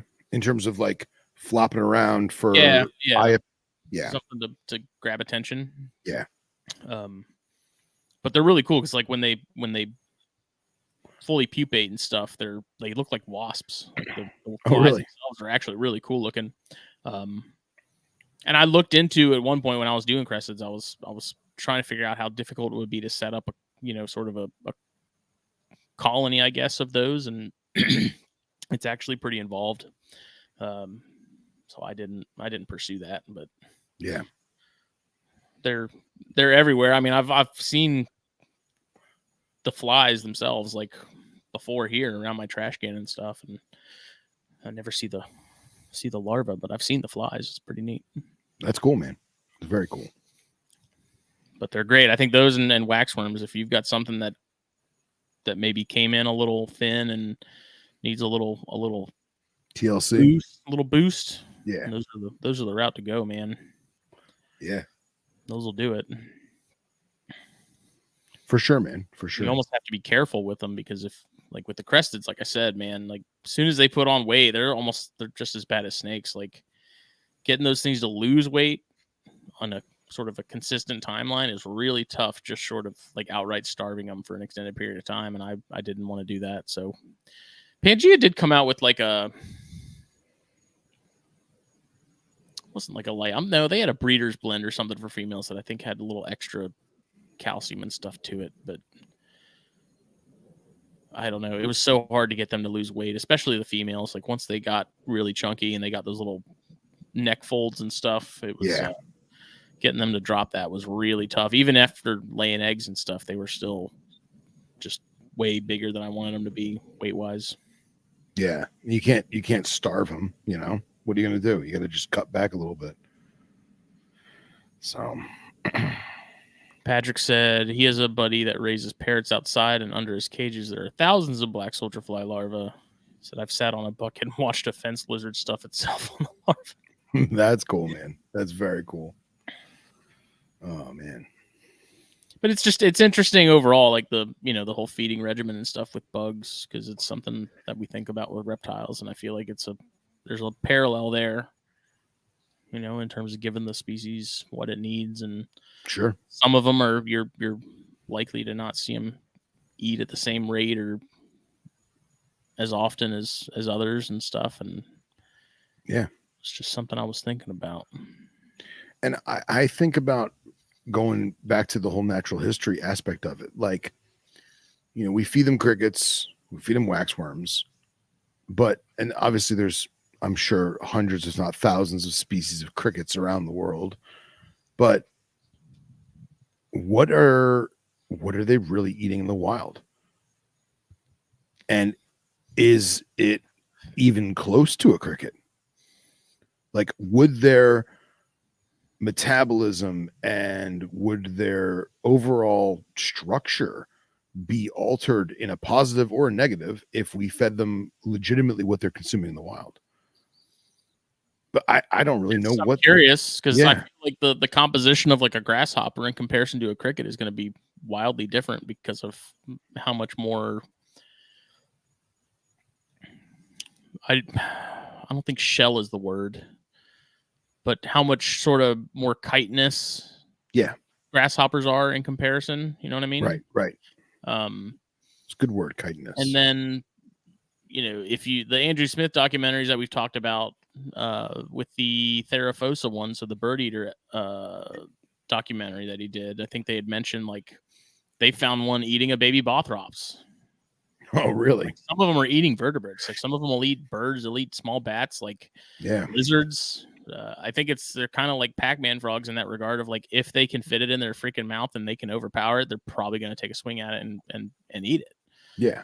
I mean, there's a lot of species of tarantula that you put a male in there and the chances of him making it out of there alive are pretty slim. So Yeah, for sure. Roaches, like Lisa said, that's another big one. I think there's no limit to what they can get their fangs on, because it's such a broad spectrum of what's available. I mean, think about when we went to West Texas and the amount of bugs and stuff we saw just on the Yeah. cuts and stuff, and those Aphonopelma that were hanging out there. Like, Yeah. um, But I also feel like the Aphonopelma we saw, there were those black desert crickets. yeah, So yeah. like that wouldn't be that different of a consumption. But I think about, I mean, obviously I've never been to the Sahara Desert, but I think about the scorpion species that I've kept from Egypt and Sinai and Libya and Tunisia, and you don't see crickets. You don't really see any bugs. You see vertebrates, you see Mm-hmm. arachnids. So it makes you wonder, are they just eating other arachnids? Or there's just bugs that I'm not seeing. I mean, don't get me wrong. I've never hovered over Tunisia and, well, maybe not Tunisia, because I doubt they have a lot of iNaturalists there, but Egypt, for example. And I've not looked for prey bugs. I've not. I should. Mm-hmm. Yeah. And I mean, it would not surprise me at all if same species was a big part of that diet for some of those that Yeah. we know, where there's just not a whole lot else going on. Kind of like what we say with snakes. Like, there's a reason mom has 200 of them. Yeah, exactly. That's what's so interesting about, even with scorpions too, like how you have some species that are uber communal, Right. and then you have species that, like the dune scorpions, where it's like, How do they find each other? right, how does a male, Yeah. how do they even successfully breed? Because it's like there's those will eat them, other members of their species in a heartbeat without a second Yeah. thought or anything. So Yeah, I don't know. absolutely. I think it just completely depends on the environment and availability and stuff like that. When we were out at West Texas, it's like every Aphonopelma I saw, it was just legs at the hole. Yeah. Just waiting, Yeah. and I feel like with those and a lot of those other species that are ambush predators and heavy burrowers and stuff, they're not, if they feel that it's something prey size, like, I think they're going to go for it. I really don't think they care. There's been some debate from what I've seen over the years on like the forums and stuff in terms of like feeding vertebrates in captivity and stuff, and I feel like it's a every once in a while kind of thing. Right. I don't know, dude. I fed a live pinky to my Parahybana, which is a salmon pink bird eater. Yep. This was years ago. And I'll never do that again, dude. I felt like such a piece of shit. Like, I thought it would be quick and that the thing would just like die. And it did not. Yeah. I felt so bad. Yeah. I Just felt liquefying it from the inside. And I was like, this will be quick. Spider's a decent size, like pinky small. Like, at the very least, the physical trauma of the fang itself might just do it in. No, it's not what happened. So, I don't. Maybe you could do a pre-killed. I don't. Tarantulas surprisingly will eat like pre-killed crickets and stuff. How they go about finding it and figuring it out that it's food, even though it's dead, is I have no idea. But yeah, black widows are another one. So that's an interesting thing if we're talking about feeding and overfeeding, because I have noticed in the handful of widows that I kept over the years as well, that if you overfeed widows, you are going to kill them quicker. Really? Yes. Interesting. The lifespan on them is not particularly long anyways. I think typically between like 1 and 2 years is kind of the max. And I feel like if you have a 2-year-old black widow, that's probably pretty good run. Really? But I found, because when I had a female and I fed her a lot, and often, I lost that one quicker than the other ones I had kept, that I kept on a much more conservative feeding schedule. So for whatever reason with those, I feel like if it seems in my anecdotal experience that feed those heavier, it doesn't do good things for them. So very interesting. I would have never guessed that. Did you ever see I don't know if it was Planet Earth or something, but it was one of the pinwheel spiders evading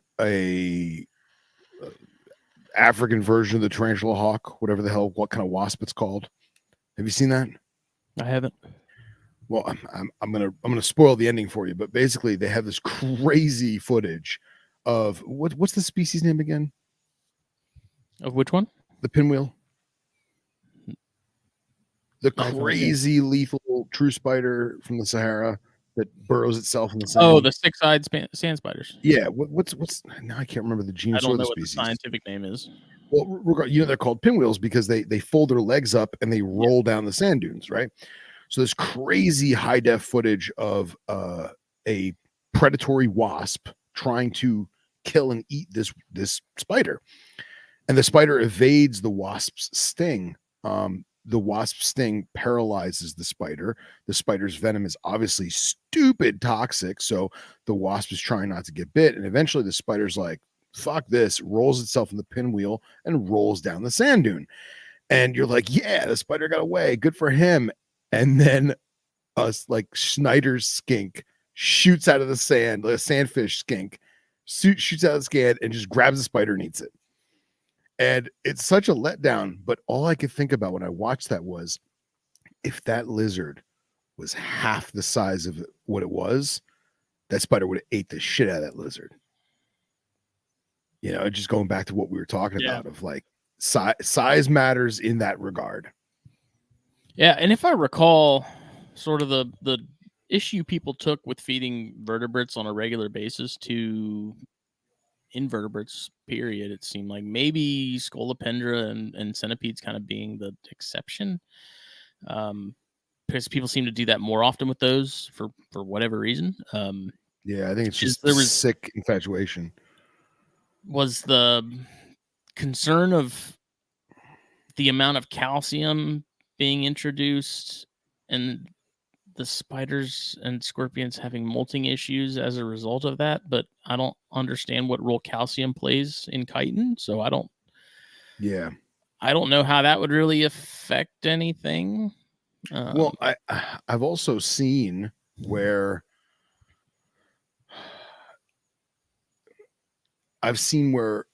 arachnids have, and I say arachnids as a whole, have consumed exoskeleton. And I've also seen where they've left exoskeleton and they just suck the insides out and abandon the shell. Mm-hmm. So I wonder if it is a case by case basis, because let's say a Scolopendra manages to grab a null, right? Or a small Scoloporus lizard. It makes you wonder how much of the skeletal system it's actually going to eat. Yeah. Whether those juices can even break down that. Yeah. Because I mean those venoms and stuff are meant to liquefy that stuff, so they can use the sucking stomach they have to eat it. Right. So it's like, are those venoms aren't the same kind of venoms we would expect to see to break down like tissue and stuff. It's usually more neurological than anything else, but I need to look into that because now I'm curious. Yeah, I know most oh man, I feel like such an idiot on this conversation. I think it's the vast majority of orb weaving type spiders, if not normal arboreal true spiders, it is almost solely a digestive venom, because they have it suspended in the air. They need it to be liquefied, right? And they're consuming it that way. And I can't remember where the hell I saw it, but there's a particular orb weaver, pretty sure it's native stateside, where if it catches a dragonfly, they're so bony and so exoskeleton-y that it literally turns it into jerky, sucks out the juices. Now it's got this, aircraft frame stuck in the web, and it'll actually wrap it up as if it's going to save it for later, but then just cut it loose and let it fall because it's an impediment to the structure of the web in terms of catching more prey. So I got to find it. I got to Google that.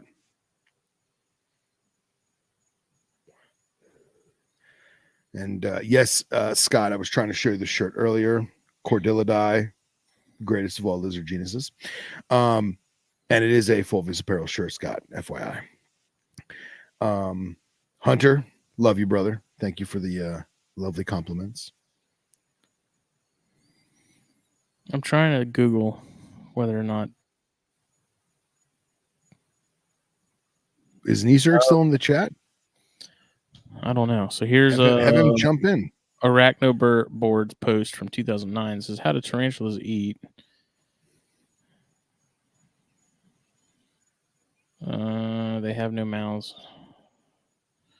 It's a sucking stomach from the esophagus. Secrete digestive enzymes that break down the tissue of their prey as they chew it, quote unquote, with their chelicerae. A small opening between the chelicerae sucks in the fluid. The process leaves behind substances like bones and chitin that cannot be broken down into small enough pieces. Okay. So some. Apparently, the mouth has a very fine filtering system that can exclude particles down to several microns. Wow. Anything that isn't liquid is excluded and turned into a bolus. Which that's been interesting too. I haven't really seen any boluses from any of my stuff. Usually when you feed crickets and stuff, especially like adult crickets, you'll get these balls. Right. And it's almost like an owl pellet. I mean, they're not throwing it up, but basically whatever they don't eat, whatever's inedible, and it's usually wings and chitinous stuff, they ball it up and they'll kick it out of, their den or burrow or whatever, and you'll find them, scattered throughout the cage until you clean them up. But I have not seen that with any of these, and I think part of that is because they're eating waxworms. Sure. And when I'm giving them crickets, they're small crickets that don't have a lot of wings and a lot of leg. Yeah, a lot of shell. So. Yeah. Come to think of it, I don't ever recall seeing bolus at all, but you would always see the occasional jumping cricket leg. Mm-hmm. Like the drumstick, if you will. Yep. You'd see drumstick, you'd see wings, you'd see antennas, but you wouldn't. I don't think I've ever seen a bolus. Yeah, I got them a lot with the adult spiders that I had, and they were eating like adult crickets. Like there'd definitely be something, and then I'm sure with like male dubia, you definitely get wingage and stuff in the bowls with those. And the what is the top of the carapace? They always leave that behind. Yeah. Yeah. That sort of shield on the head. Yeah. I don't know. Wild stuff, man. It's interesting to think about. Why is Neeser not in the chat anymore? I don't know. I'll say he has the link. He should just jump in. I don't think they're burying them because so to me, like I equate a lot of tarantulas to like cats. Like they're preening constantly, which is when they're like cleaning themselves, which I figured out that's the actual term is preening. Interesting. They keep their dens and their burrows very tidy.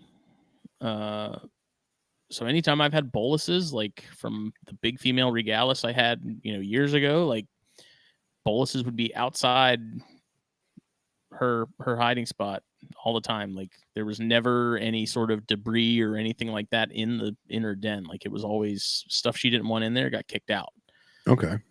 So they're very like quote unquote clean animals. Like they're tidy is the better word for it, but they're to me, they have always reminded me of cats. Like they're very particular about grooming, how they like their things and their space. Do you think it also has to do with ensuring there's no debris for a false reading on pressure sensitivity of webbing? Possibly.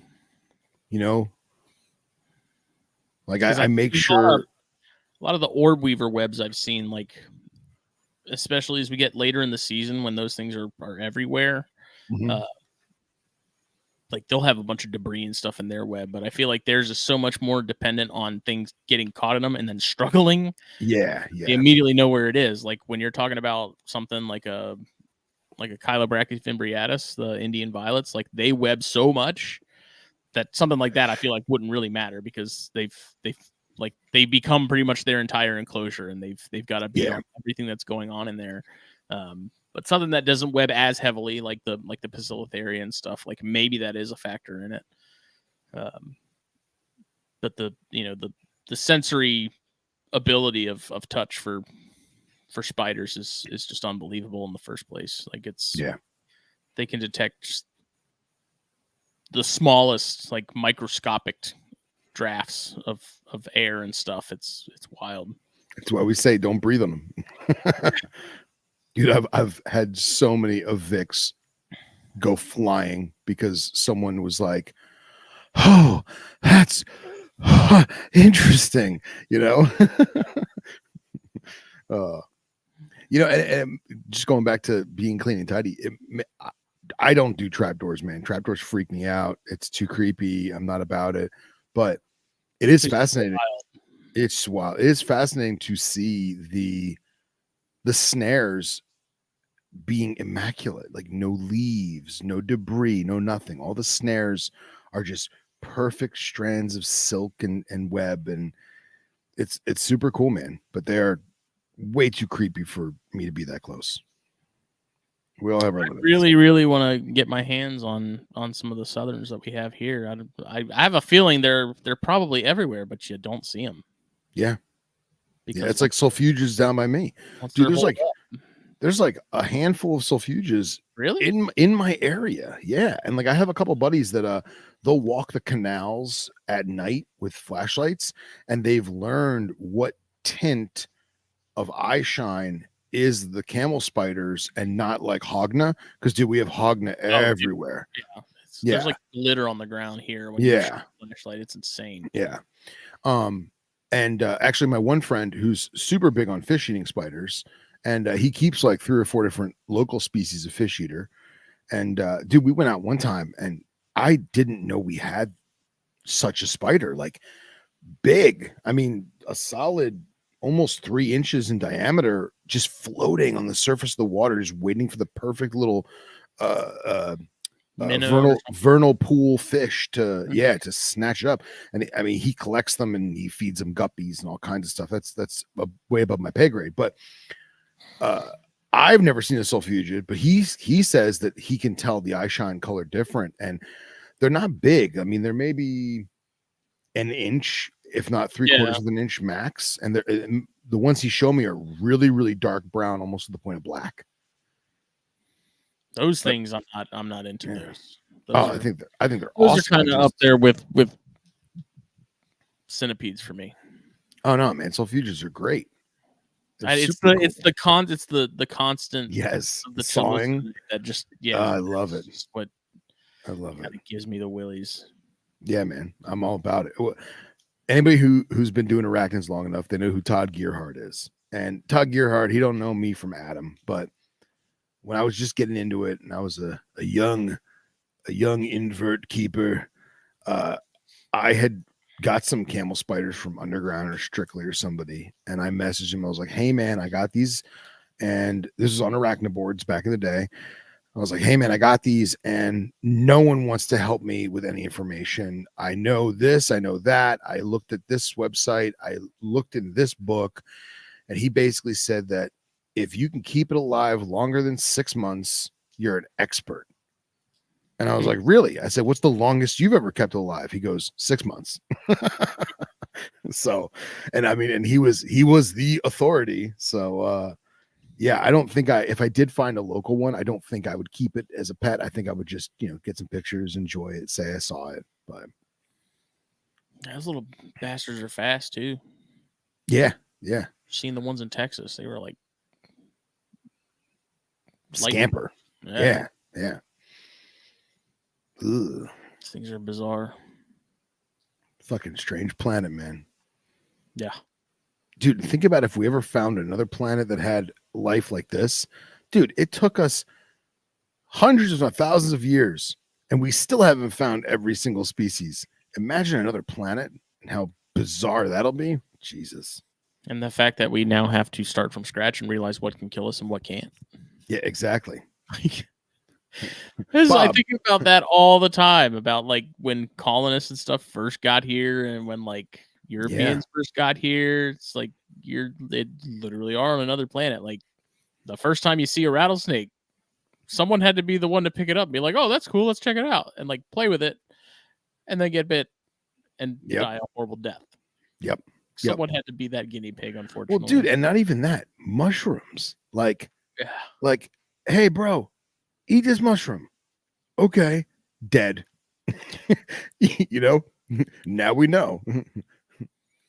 Oh man. It's just it's Poor peasants. if we ever go to another planet, it's gonna be like Avatar or something, man. Yeah, and tell me, like the whole time I'm watching Avatar, amazing movies, absolutely amazing. See it in The 3D. whole time, I can't do 3D, man. It fucks with my head. But the whole time I'm watching it, beautiful, beautiful movie. All I could think of was half the shit in that jungle is poisonous, half the other half's venomous. You're all gonna die. You know? And playing with the little air jellyfish things. And I'm like, Yeah. Oh God. Stingers and plants that spray spores. Weird glow in the dark cat panther things. And yeah, dude, just news. Spores freak me out, man. And like people that like run their hands through ferns, and I'm like, I can't do that. They're gonna go airborne and get in my lungs, and they're gonna eat me from the inside out. They're gonna grow inside of me, just like that watermelon seed that I ate when I was a kid. Exactly. That's why I'm the size that I am. It's all watermelon vines. Thank God someone decided to bioengineer seedless. I literally was just about to say that. That's hilarious. Some kid actually took that whole thing seriously and was like, we got to fix this. We got to stop this. Yeah, exactly. There goes all those seed spitting competitions. Oh, and Mike Kosicki says it best. The U.S. was easy. Imagine Australia. This snake's brown and this snake's brown. Yeah. One of them bit Jerry and one of them bit Ben, and Ben died in like 15 minutes. Like, what? We don't understand what's going on. They look identical. Yeah. Yep. Then they saw a scrub python and someone got nailed in the face by one of those. And they were like, oh. And everyone got chased out of their house by male tarantulas. Yeah, funnel webs. Yeah. Godspeed to the poor bastard that had to learn about those first. Yeah, right. Oh, man. Well, this was fun. Is there anything else you wanted to key in on? I started the second season of O'Shea's Big Adventure, and I'm on the rock python episode. Nice. I need to go get it. I was actually going to download it tonight. So good. His seasons were long, man. Like, yeah, because when they had great. Shows in the 90s were shows, man. You know, you look at the sitcoms, Friends or Seinfeld or Simpsons. Dude, it was 20, 25 episodes a season. Now we get 4 to 6. It's bullshit. And there's like 7 episodes in a season. Yeah, it's stupid. Yeah. Stupid. So, but yeah, I'm excited. I'm going to download it. Because I was thinking like, okay, I must be in the second season now. But I'm like, no, I'm on like episode 12 of the first season still. Yeah. Like, it keeps going. I'm like, hell yeah. Yeah. They're on Amazon, Lisa. You got to buy the first season. I think both of them. If you buy, you buy both. You get, I don't know. Was it buying both? Yeah. I think you're sold independently. I think it was. Yeah. Yeah. But they're on Amazon Video. Yeah. Amazon Prime. And you don't have to have a Prime subscription because you just buy them outright. It was like what, $15 a season or something like that? Yeah, something like that. I mean, I have a Prime subscription and I like Prime for a lot of different shows. Most of it's a la carte and you got to pay for a ton of crap. But I do like the fact that once you download it to your Prime subscription, you can watch it anywhere as long as you log in. Mm-hmm. So it's just like Netflix or whatever. I like that. That's cool. I really like the Broadhead Snake episode. Oh yeah, that was great. And now they're doing more. But I think Jake Hansen keeps some of those. He does, and they're doing more broadhead research now. Some organization in Sydney just got permission to field collect 20 specimens, and I think they said in like 70 days of looking, they found none. Some crazy number. I probably have the numbers wrong. I'm sure Scott will chime in. He says, yeah, Jake has them. but they went up catching 17. So they removed 17 and for some captive breeding program. And now Scott's chiming in saying that it's all malarkey. Okay. Give us the scoop, Scott. Fill us in. That's just such a cool species. Like the color, the Oh, yeah. pattern, like Dude, the habitat's incredible. yeah. Yeah. And that thing I was watching about these researchers trying to field collect them, they made so, and Scott, correct me if I'm wrong, the one of the main reasons why they're disappearing, aside from being poached for the black market trade, is the rocks they live in are desirable by gardeners and like landscapers. So they're these like crazy, really pretty flat rocks that stack up on the side of the escarpments and stuff. So these researchers, they made fake ones and planted them as like almost like a fake coral reef, you know, to like promote it. Yeah. And they stamp in the fake rock like the university's name and logo and like the date and all that crap. They're finding people smashing them and destroying them. So I don't know. Scott's writing a bunch of stuff right now. Hang on. He says they are common in the right spots. We have smoked their habitat. Poaching is not the issue at all. He says, send me the link. All right. Yeah, I'll definitely, I'll send it to you in a little bit, Scott, after we end the show. But yeah, that episode was awesome. I really love the Atlantic Coastal Bushmaster episode. I don't think I've gotten that far. Specifically because when Nipper and I had him on air, he talked about it, and then he told us some more stuff off air about it, and that just was, it just hit home, man. You know, be able to hear it from him, and it's awesome. The stories that man has, he needs to write a book. Oh, for sure, for sure, more than he's already written about his adventures. Right. Yeah.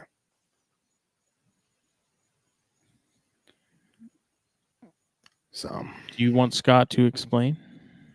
I have to find it. I don't know how long that'll take. I mean, he wants to jump in. Hold on a second. Let me try and find this thing. Hold on. Entertain the masses while I scour the internet.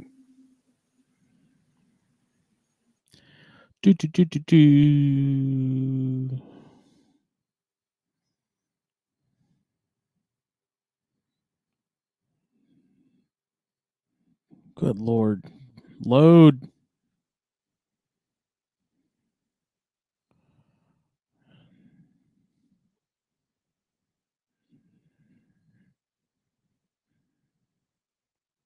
Scott, I'm trying to, but it's taking forever for this to, or a messenger to pop up.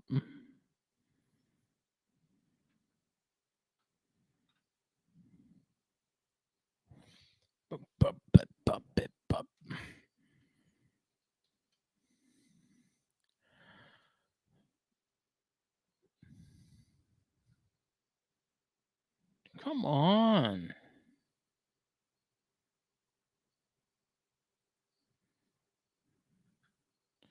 I don't know why Facebook struggles so much when we got StreamYard going.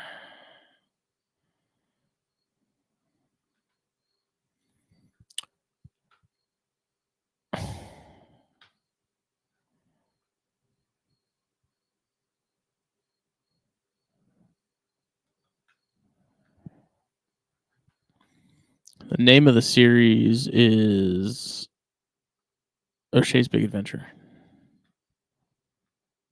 Oh, are they free with Prime? They must have changed that because it wasn't that way. They weren't free. I paid for the first season. Damn it.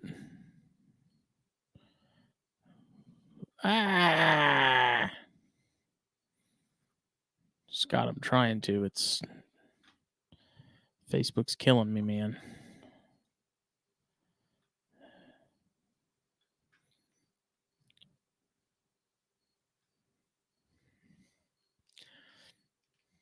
Yeah, they only did the 2 seasons, right? There wasn't any more than that?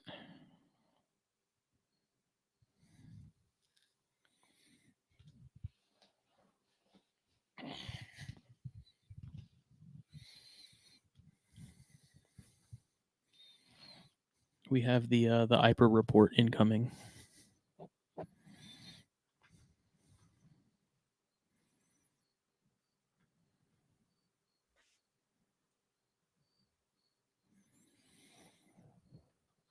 Oh, look at that. He's not in a car this time.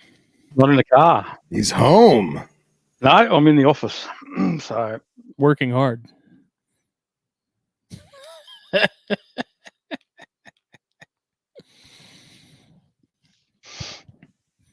how we going? What's up? How are you? All right. So essentially, long story short, this rubbish with regards to ARP and the broadheaded snakes. What's ARP?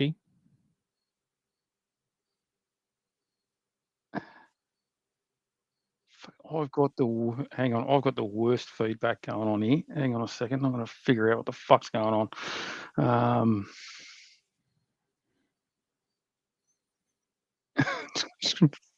Fuck.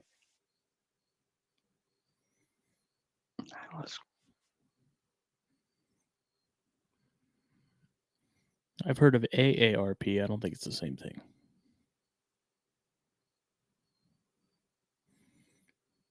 Scott might be a member. He's old enough.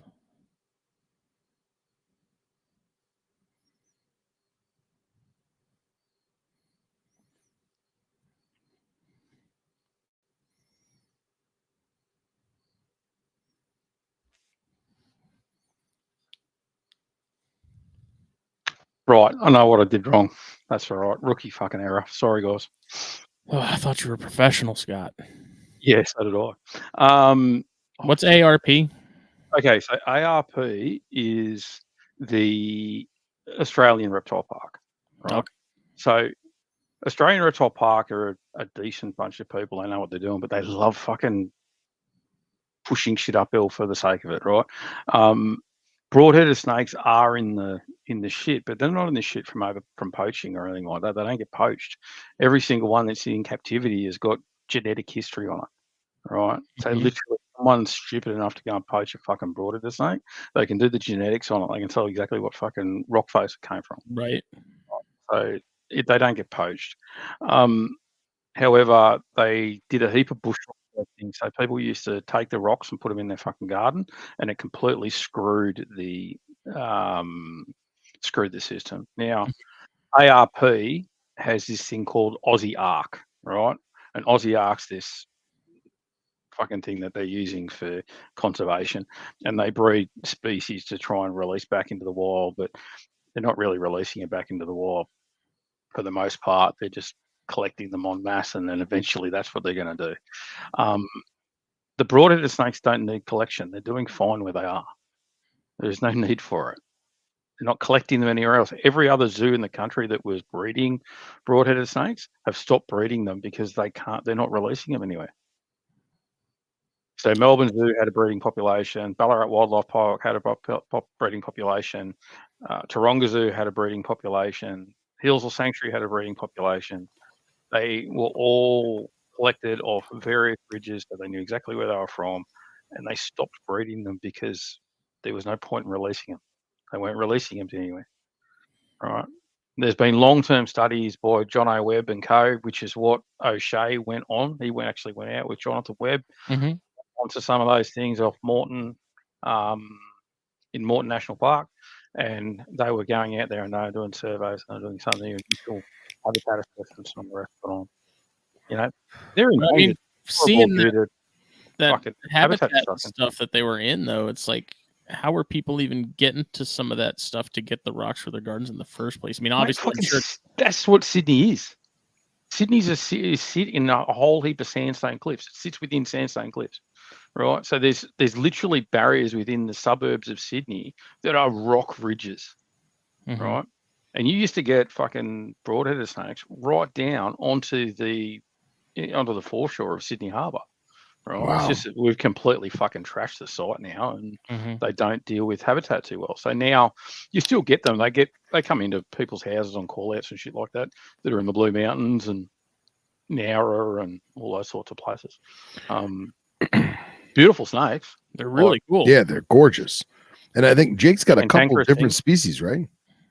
There's 3 different species of them. So you've got Hoplocephalus stevensii, which is the Stevens banner snake. They're the largest of the lot. Ruin your fucking day if you get bitten by them. Pale-headed snakes, Hoplocephalus bidoquatus, which is probably 2 different species. There's a northern one and a southern one. And then you've got Bungaroides.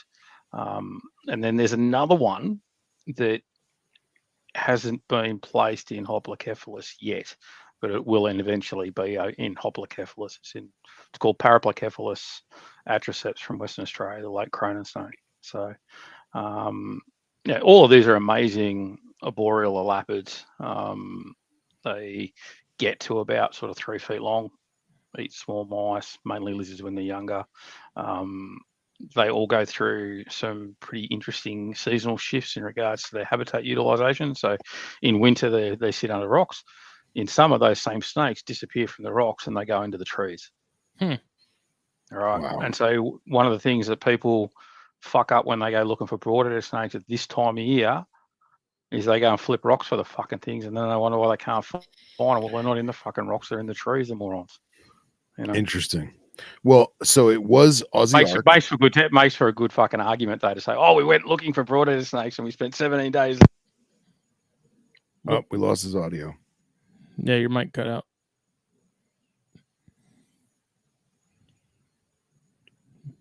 Nope. Now he's muted.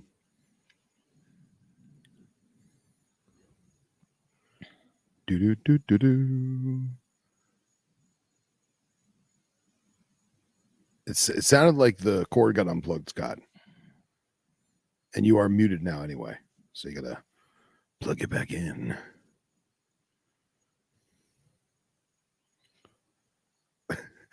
I'm trying to read his lips. I feel like there's a lot of F words in there. Yeah.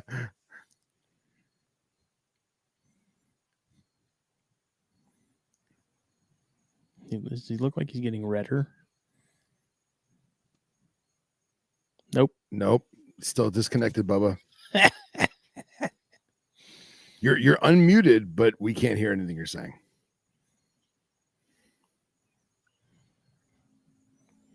If you were a customer service rep, I'd be very upset right now.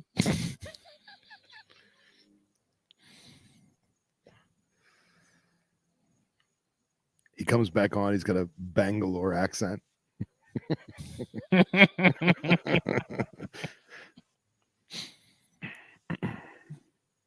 Well, while Scott tries to plug back, no. Let's say while Scott tries to plug back in, it was Aussie Arc that I stumbled across, and I sent a group chat, you, me, and Scott. I sent the link to the Instagram video. I don't know if you want to show it, but it's there and it shows everything going on. When did it get posted? Like how old? Yesterday. Oh, okay. Well, yeah. So I can hear you now. Hey, there we go. There we go. Fucking technology is going to be the fucking death of me. We missed the last thing you said. So essentially, these things, the way that they work, right, is that they are around. They're in pretty reasonable numbers. There's been a bit of a beat up about how threatened they are and all the rest of it. They're threatened due to 3 things. Habitat destruction is the number 1 issue. All right. Bushrock and fire. Pretty simple. All right. Okay. The snakes are in good numbers where they're left alone. Right. If you don't have people that are going there and flipping them and disturbing and ruining the habitats that they go onto, and then if you don't have motorbikes and pigs and all the rest of it, I mean, pigs are a big problem up on that rock escarpment because they sit on rock, right? Right. And I'm not sure in the States if you've got any species that are really specific to rock on rock as opposed to rock on dirt. But something that sits on rock, you get this little humus layer that sits. Fucking camera. You get this humus layer that sits between the 2 rocks, all right, and that forms a little humid zone, right? Mm-hmm. The rock has to be a certain thickness. If the rock is too thick, right, it doesn't get warm enough underneath. If it's too thin, it gets too hot, right? Now, if you flip that rock up, right, or a dirt bike riding along at the top of it shifts the rock, or a pig going along roots around and lifts the rock up and all the rest of it, that habitat's effectively ruined. Mm-hmm. Okay. Wow. So then the snakes are because they're so pedantic about those rocks, then they don't sit under them. And then they become hard to find. It's not necessarily that there's been a reduction in the amount of individuals out there. It's just that they're really hard to find. So They're just Interesting. constantly being shifted around and stuff like that. yeah, but if you go there at night, right, and you go in the activity period of the snakes, you can get them moving around easy enough. Yeah. The last broadheaded that I saw was out moving around on a 14-degree night in the rain. Wow. Wow. Literally on the edge of a cliff. That's so cool, man. You know, I was bloody excited too. It was good. So, Justin, you don't want to show the video? I can. Yeah, I mean it's quick. It's an Instagram reel, so it's less than a minute. It won't have audio if that matters. Oh, it won't? Should I just play the video on my phone against the microphone so at least people can hear it? Sure. Because I think the information that the guy is saying is probably more important than, or more relative, I should say, not important. Let me see. It may let me do tab audio. If you can't do it, then I'll just play it over the microphone. Yeah, I'd never heard of Aussie Ark or any of that. Yeah, it's a wildlife sanctuary. And so they were designed to do Tassie devils. Okay. Right? So Tassie devils, I don't know if you've seen it, they've got this incredible facial tumor cancer thing they've got, right? So literally they come into contact with each other and it's a contagious form of cancer, right? And so what they were doing is they were collecting Tasmanian devils that didn't have the facial tumor disease, and they were releasing them to a property up in the Barrington Tops, right? And then they also, and it was working really well. They're breeding a fuckload of devils. It's working well. They're looking at re-releasing them in places where there was islands where there wasn't any facial tumor disease, and so then they could look to repopulate. Right, that was the plan, i.e., an ark. And then so they started doing some other things. I think they're doing broad-toothed rats. They're doing yellow-faced turtles, Wallambinia purvisii, a few other bits and pieces as well. So they've picked a few things that are in a bit of strife, and they're looking to captive breed them and understand how to do it. Broad-headed snakes was a load of shit. They've been breeding them in captivity for the last 35 years. So you think it's just a PR push for the sanctuary? 100%. Okay. So this says it has the tab audio, but I don't know how loud it's going to be. So I'm going to go ahead and give everyone a warning in case it's loud. Smart. Of the broad-headed snake. I'm a Sydney boy, born and bred.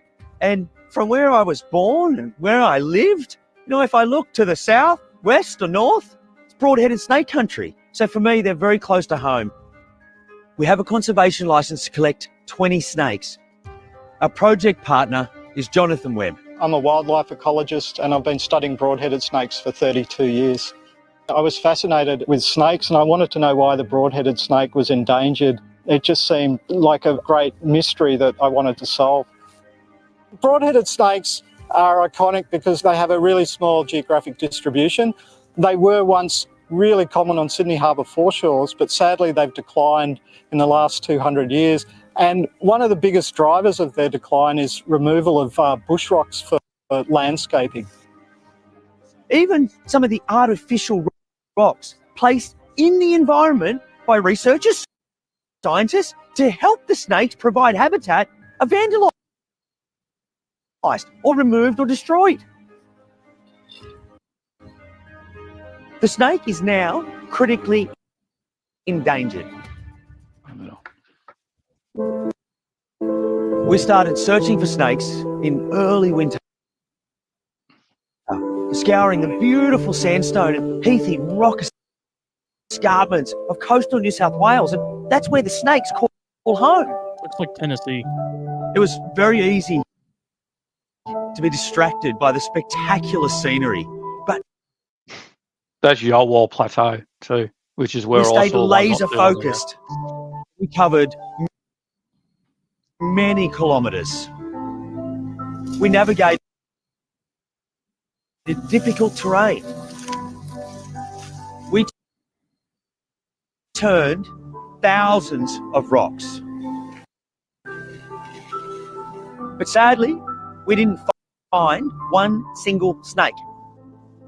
Over winter, the snakes hibernate deep inside the crevices in the cliff faces. So we abandoned our search. This spring, we returned. Pop over there, please. We again searched high and low, and we conducted 5 expeditions with 2 or 3 days per expedition. 155. Totaling over 800 hours of searching. And finally, we found snakes. And it was thrilling. We've managed to secure 17 beautiful, healthy snakes of the right size and age to begin our insurance program and captive breeding as well. So this will be the first ever captive insurance population for broad-headed snakes in the world. So this is pretty exciting, and I think it's got a really high chance of success, and I'm looking forward to working with Aussie Ark in a couple of years when we've got snakes to rewild some of these isolated plateaus that are going to be free from those threatening processes. The snake's new home is Conservation Ark, with our partner at the Australian Reptile Park, in custom-made enclosures. Here, we health checked each and every snake, creating a detailed record sheet and database for each. Each and every one of them is so precious. And now it's spring. We're hoping they will breed. We're breeding them with the intention of rewilding them. And to do this, Aussie Ark is working concurrently on a holistic conservation project. And we're creating new artificial rock habitats. We're employing specialised Indigenous rangers to protect the snakes and bush rock from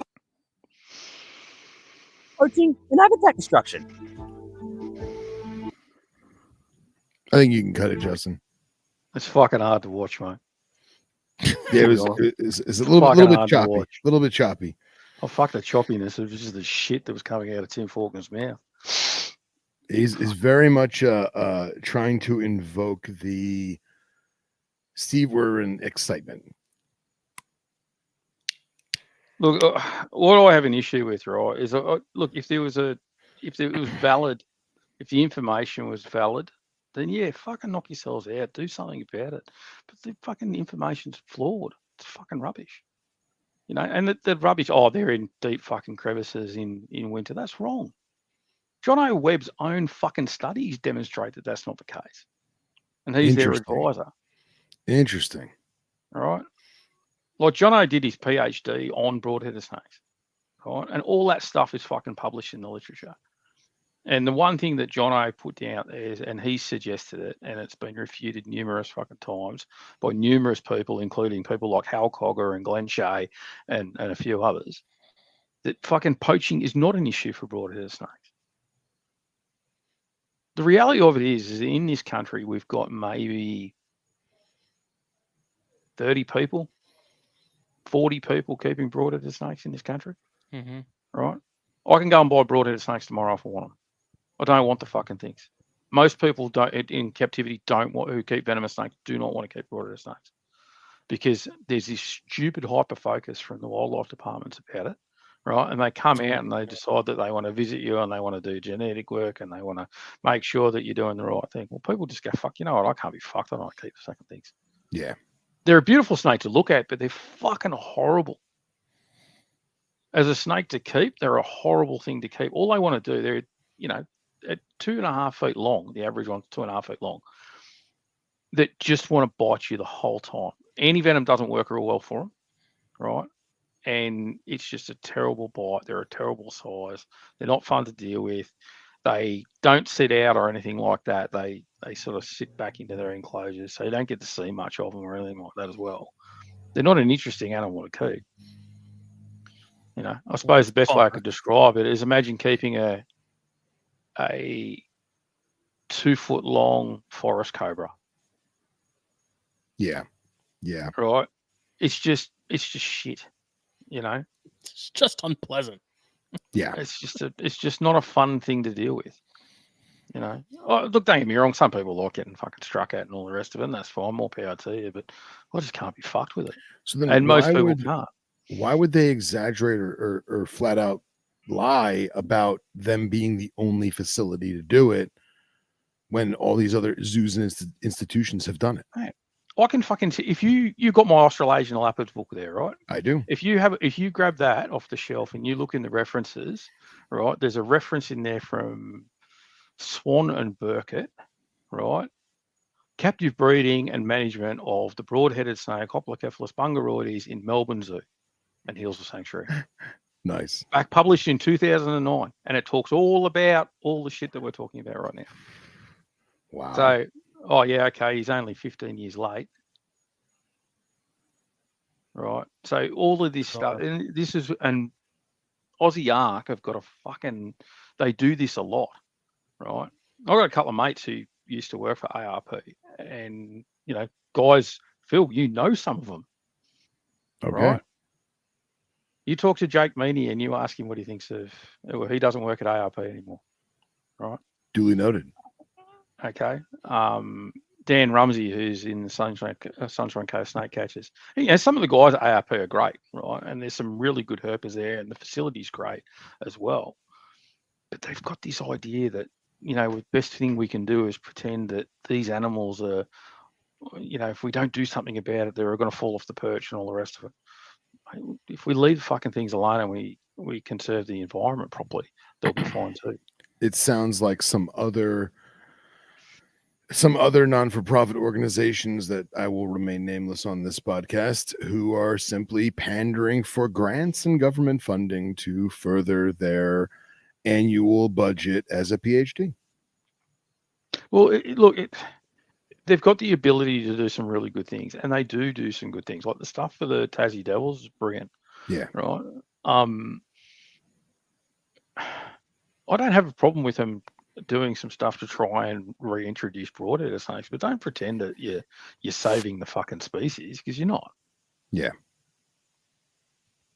You know, you've literally just taken 20 animals out of the wild. Now, these are reproductively, these things are a K species, right? So they've got really small litter sizes. Mm-hmm. They're viviparous, right? So they don't breed every year. It's usually every second or third year, right? They have anywhere between 2 and 9 babies on average. I think the highest litter is 13 from memory off the top of my head, right? So 7 snakes, right? If you say half of those animals they collected were females, which is probably not an unreasonable expectation, right? They've just taken 20 animals out, 10 females. Of the 10 females, let's say 50% of them breed each year, right? So at an average litter size, we're looking at 35 broadheaded snakes that would be coming out of those 5 females, right? So if they're not breeding 35 broadheaded snakes a year, if they don't breed 35 broadheaded snakes a year, then that is the bare minimum they have to maintain what they've just taken out of the wild. Guarantee you they're not going to fucking breed them, because they're pains in the ass to breed, right? You know what happens with them in captivity? They keep them too fucking hot, and then you get a high slug clutch in them, or you get a whole heap of stillborns. Wow. Broadheads are shits to breed, right? Generally speaking, you keep them outdoors, you pair them at the right time. The problem is most people try and pair them in spring. You don't pair them in spring, you pair them in autumn. Okay. Right. The other thing is too is that these particular owners, when they were looking for them in autumn, and we had an unseasonably warm autumn, so they were still sitting in the trees when they went out looking for them. Wild stuff, man. Wild stuff. So yeah, sorry about the fucking ranting about it, but fuck it. Well, I mean, it's cool to learn more about it, and I'm glad you came on and filled us in on the fact finding, and that's good. Yeah, but they're beautiful snakes. Like, I mean, you're right. Jake Hanson did breed them. A couple of other mates of mine bred them in the last 12 months as well. So, I kept them years ago, and I thought about getting them again, and I was like, fuck, I don't want to do that to myself. Yeah. You know, I love seeing them in the wild. They're great to see in the wild because you get to just disappear over a rock ledge or whatever, and you don't have to feed them. And they don't get yeah. And they're horrible things to get bitten by. So like you piss and shit yourself, and you go blind. What if you do that already? Jesus, I don't do it all the time. That's the thing.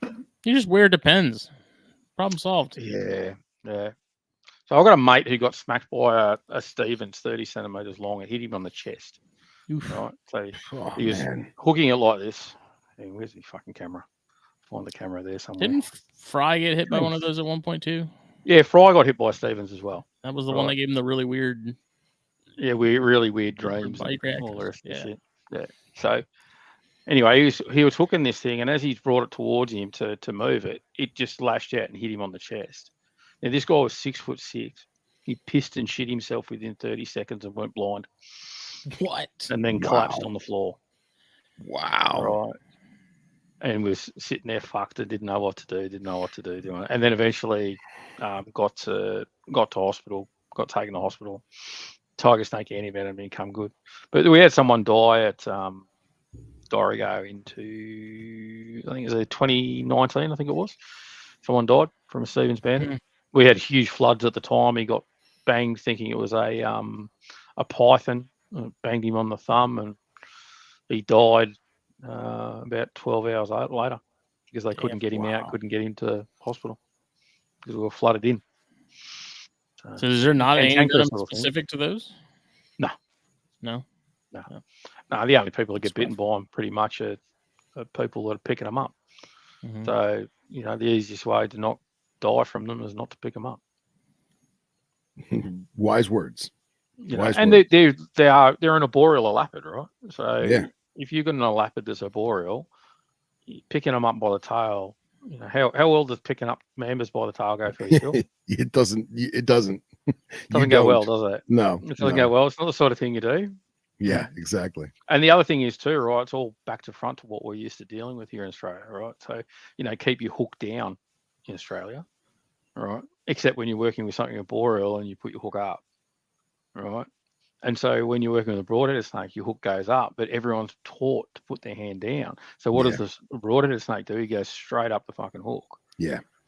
Yeah, he's like, why is my ass in the air? I better go see why. Oh, it's being held by something. I should probably bite that. Yeah, pretty much. Yeah. Pretty much. Man. And so they're one of those snakes that unless you sort of know what you're doing, and they can present some problems, I suppose. That's wild. It's crazy, the blindness. Like, it's fascinating to me. I wonder what it ruins the optic nerve. It's nerves. Wow. It does the nerves. Like full blindness? Like just out. Wow. Yeah. Now is it it comes back. It's post-synaptic. Okay. It comes back. Yeah.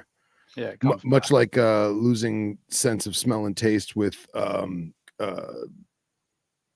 like black snakes. I don't know. I lost that for fucking 2 years, mate. 2 years. Wow. Case.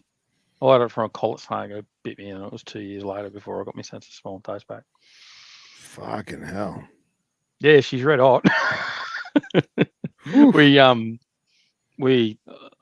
not going to jump in too much about it, but we're now doing a podcast as well, and we had Busho on, Brian Bush, yesterday. Excellent. And we speak about his mulga bite that he sustained in the field and didn't go to hospital over. Wow. When's that coming out? Well, Ty does all of that side of things as well, so I don't know. Okay. I'm expecting a couple of weeks. I'll message your wife. Don't worry. Yeah, you tell her. She did, But yeah, no, we've been bloody busy with the new book coming out, or new books. In my case, I've had 2 books come out, and Ty's had 1. So we've been busy doing that, and then we're working on other shit as well. So excellent. Shoot us in the fucking head. Anyway, it's good, man. It's good. Keeps you youthful. Good. When are we doing a book episode? We just did one, but we should do it. We should do a new one with the new books. I have so many new books. I meant your new books. Oh, well, yeah, but I've got so Yeah. many new books anyway because we've got a bookshop now, so it's fucking great. Yeah, he orders one case to sell and pilfers one off the top of each We case. literally, that's Yep. exactly what happens, right? So, have you seen this True Cobras book that came out of Czechoslovakia or Poland? So there's a No. book that came out on all of the cobras of the world, right? Really? Yeah. Interesting little book. Is Fucking it hard to is get it, your it's hands in on. English? Yeah, English and Czech. Okay. Yeah, so it's like a dual thing on it. Yeah. And so we got that, right? And we were like, how many are we going to getting? And I said, let's get 6. And she goes, why not 5? And I said, because one for me. Yeah. Exactly. That's cool. Yeah, So, definitely send me the link for that. I want to check that out. yeah, I'll see if you can try and chase a copy of it. But we got that. We got the book on Albalabris just recently. That was interesting. Nice. Have you guys seen the reptiles of the Orca? The No. Chimera? Mm-mm. Oh fuck. It is so good. Really? It is so good. If you're into Mexican reptiles, you need that book. All right. Yeah, definitely check it out. And then Reptiles of Guianas is pretty good as well. So we had Matt Kuipers on our podcast as well the other week. Cool. Talking about that, which is a pretty cool book. Was there was a white cover on the Durangos, right? Is that still? I think so, because we were looking at. I think Eagle Mountain had that one. Did they? Okay, I mean to get that. Yeah, but that's an eco. Oh, is it Nico? Okay, that's an eco. So there was 3 that came out in the series. So there was Sierra, Nuevo Leon, right? Sierra, and Durango. Okay, interesting. And I got all 3 of those as well because we buy from eco as well, right? So yeah. And yeah, same thing. Had to have a copy of each one of those. Had to have a copy of each. You know, that's it. So yeah, no, my thing. Have you guys seen the Reptiles of Ecuador yet? No, but I heard it's a tome. Oh, fucking. Isn't that the one you guys were just talking about on the Venom Exchange episode? It was, yeah, dude. That book is on my radar. I'm not a big South America guy, but that book is on my radar. So you know what the biggest spin out is in that book, though, right? What's that? Is all the snakes are in the same pose. Really? They're all photographs. They're all photographs too, right? Which is just blows my fucking mind, right? Yeah. So not only did you curl the snake up for the photo, but you actually curled it up in the same format. So it's a comparable thing, right? So you look at like the photo of Bothoricus, or you're looking at Lachesis or something like that. They're all in the same pose, so it really allows you to see the body shape and form on those animals. Yeah, that's incredible. I know some of the Alejandro Ortega's book is fucking nuts. Like, it's such a good book. The some of the guys that I think did the photography for that also worked on the new Bothoricus paper that added the new species. Yep. And when we were looking at it, I was like, man, these scientific illustrations are gorgeous. And then you zoom in on the PDF and it's like, no, those are photographs in the exact same stretched out pose. Like, how did you get, like, it looks like a scientific illustration. It's awesome. 100%. It is incredible. So yeah, like I mean, there's so many incredible books coming out now, and having seen that, and then like we're doing a bit of peer review work for Chimera and stuff like that as well. So we're getting to see a bit of the stuff that comes out before it comes out, and fuck, there's some good stuff coming too. Awesome. Very cool. So, anyway, I've completely railroaded. No, it's good, man. I'm happy you came on. This is great. It's been very informative. It's been ages since I've jumped in and talked to you. It has, yeah. It has been a minute. And now you and I share the same haircut and facial hair, and that's all that matters. It just sounds to me like Anna Marie's just fixing you up, mate. Just making you look respectable. She is. She's doing a great job. And then does Ty still shaving the sides of her hair? No. Oh, okay. No, she hasn't done that for years. Okay, because Anna Maria started doing that, and I was like, really? Sure. When you made the comment on Facebook, I was like, man, I'm pretty sure Ty has your haircut too. It's like crazy. We're morphing into Scott. We literally are. Oh my god. Yeah, well, I mean, mine was getting a little bit fucking wild, and I needed to pull him back in a bit. But you know, it's all right. What else has been going on for you guys? So what have you been up to, Smitty? How's the new podcast going? It's good. The I love the name, by the way. even though it's scheduling quite a scary shit scheduling at me. part's been a little difficult because we try to time it with the flipping 10 episodes. That way I'm not recording 3 times a week or whenever we do it. But other than that, just got to get Serg's audio figured out. And I'm going to have a chat to you about how you do the StreamYard thing live. Yeah. And whether you can use like Squadcast or something like that as well, because we record with Squadcast, which is a bit different, but I'm not sure if we can do a live version of it as well. It'd be interesting. Yeah, man. Having we're umming and gathered- ahhing about doing live, it's a different monster. Oh, I don't give a fuck about going live. I'm okay with that. It's not sure about Ty wanting to go live, so a bit harder to keep me reined in. She does a great job. Sarcasm. You're a fucking shocker. Yeah. Anyway, is it cooling down over there yet? oh yeah, it isn't for Phil, I'm sure, but here No, it is. no, I wasn't actually talking about temperature. I was referring to that fuckwit Lubavitch that you've been dealing with. Oh no. Is that slowed down, or is it? So is it all bullshit? This stuff with Animal Planet, fucking Netflix picking up his. I don't think thing, anybody or is actually it- knows. Yeah, nobody's got a real answer. Well, let me rephrase that. From what I've gathered from lots of gossip, the show is coming out. The show's actually, from what I gathered, done. They're just Yeah, but wasn't that done though before Leibowitz is fucking? yeah. But the gossip is that they're in theory going to add it, and then other people are like, no, they're not going to add it. It's all hype, and then they're just waiting for the right time because Netflix has like their schedule of what they want to put out. And yeah, who knows? Who knows? We shall see. Did North Carolina completely ban venomous yet, or not?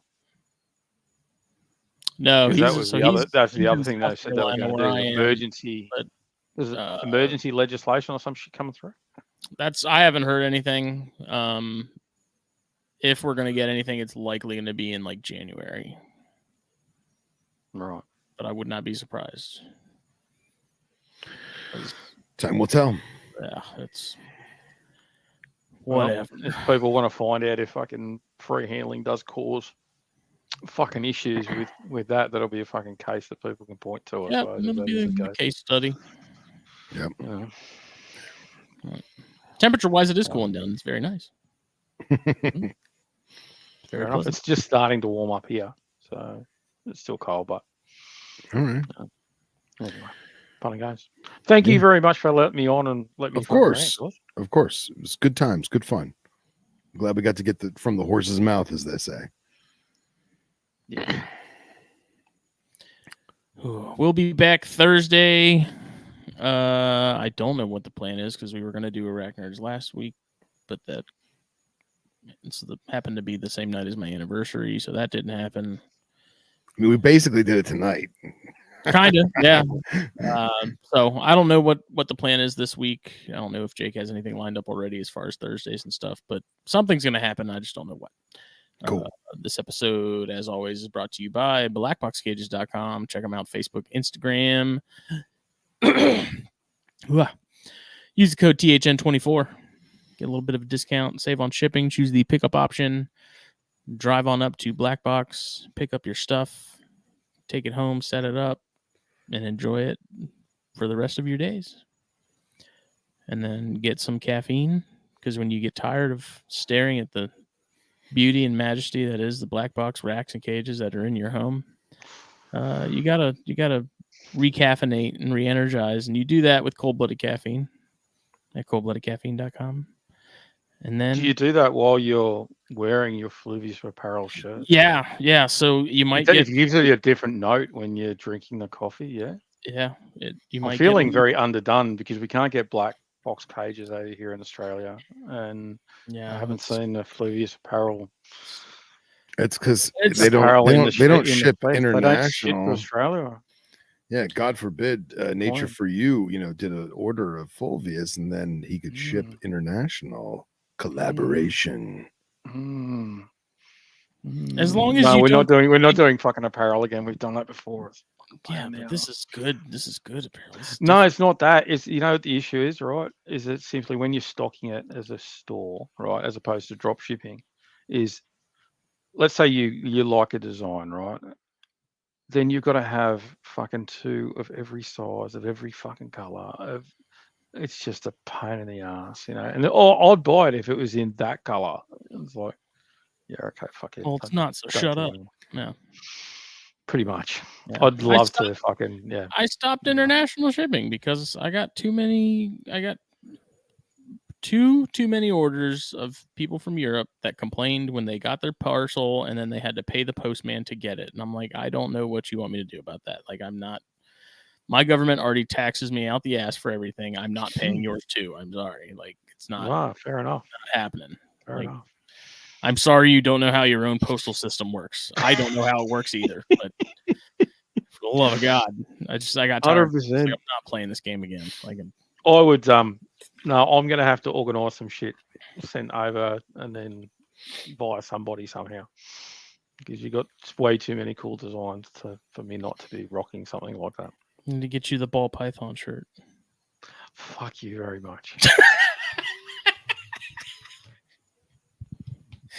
Yeah, I don't know. We'll figure it out. I'm still. I need to talk to Fadi because we're trying to get it up in Canada. So yeah, that's considerably easier to get over there than it is probably to get to Scott. So Most likely. We can figure something out. We can if we want to pursue that, we can look into it. But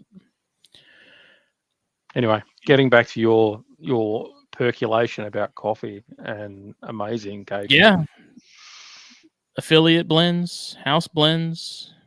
There's something for everyone there as well, just like with Black Box. And then if you're caffeinating while you're staring at your Black Box cages in your home, and because we're not quite cold enough yet to turn on the heat, but we're not quite warm enough to keep the AC on, you might get a little chilly. So then you just get a hoodie from fullaviusapparel.com after you use the code THN at checkout and get 15% off your order. Even if you are getting a bit chilly, you could always put on a beanie from Flavius Apparel as well. That's right. I need to get some of those on the website too. Maybe. I don't know. I mean, it's the right time of year to do it. All I have for beanies is like the logo, and I don't think anyone's necessarily want to buy just but you can put other things on beanies. I can do patches. I just got to experiment with it a little bit because I don't know as far as like the stretchiness of patches with the adhesive. I don't know how that works. Or if you could actually have two beanies. I love ball pythons, and I hate ball pythons. And I reckon you sell just as many of each. I can have it on both sides, and then people can decide depending. Oh, they could flip it on either side. Yeah. Ooh, that's good. That's fucking good. You could even do any of the like debates, like Alterna is, and then like Alterna greater than sign, Leonis or whatever. You could do it that way. Yeah, is it goniosoma? Oh yeah, there you go. That's it. Oh, that's it. Oh, that went straight to the heartstrings there, didn't it? It did. just Team Bear and I. Team Bear and I. That's it. I guess if you're into that. If you're into that kind of thing. All right, boys. I'm going to bed. See everybody later. Good afternoon. Good afternoon. Good evening and good night. Bye.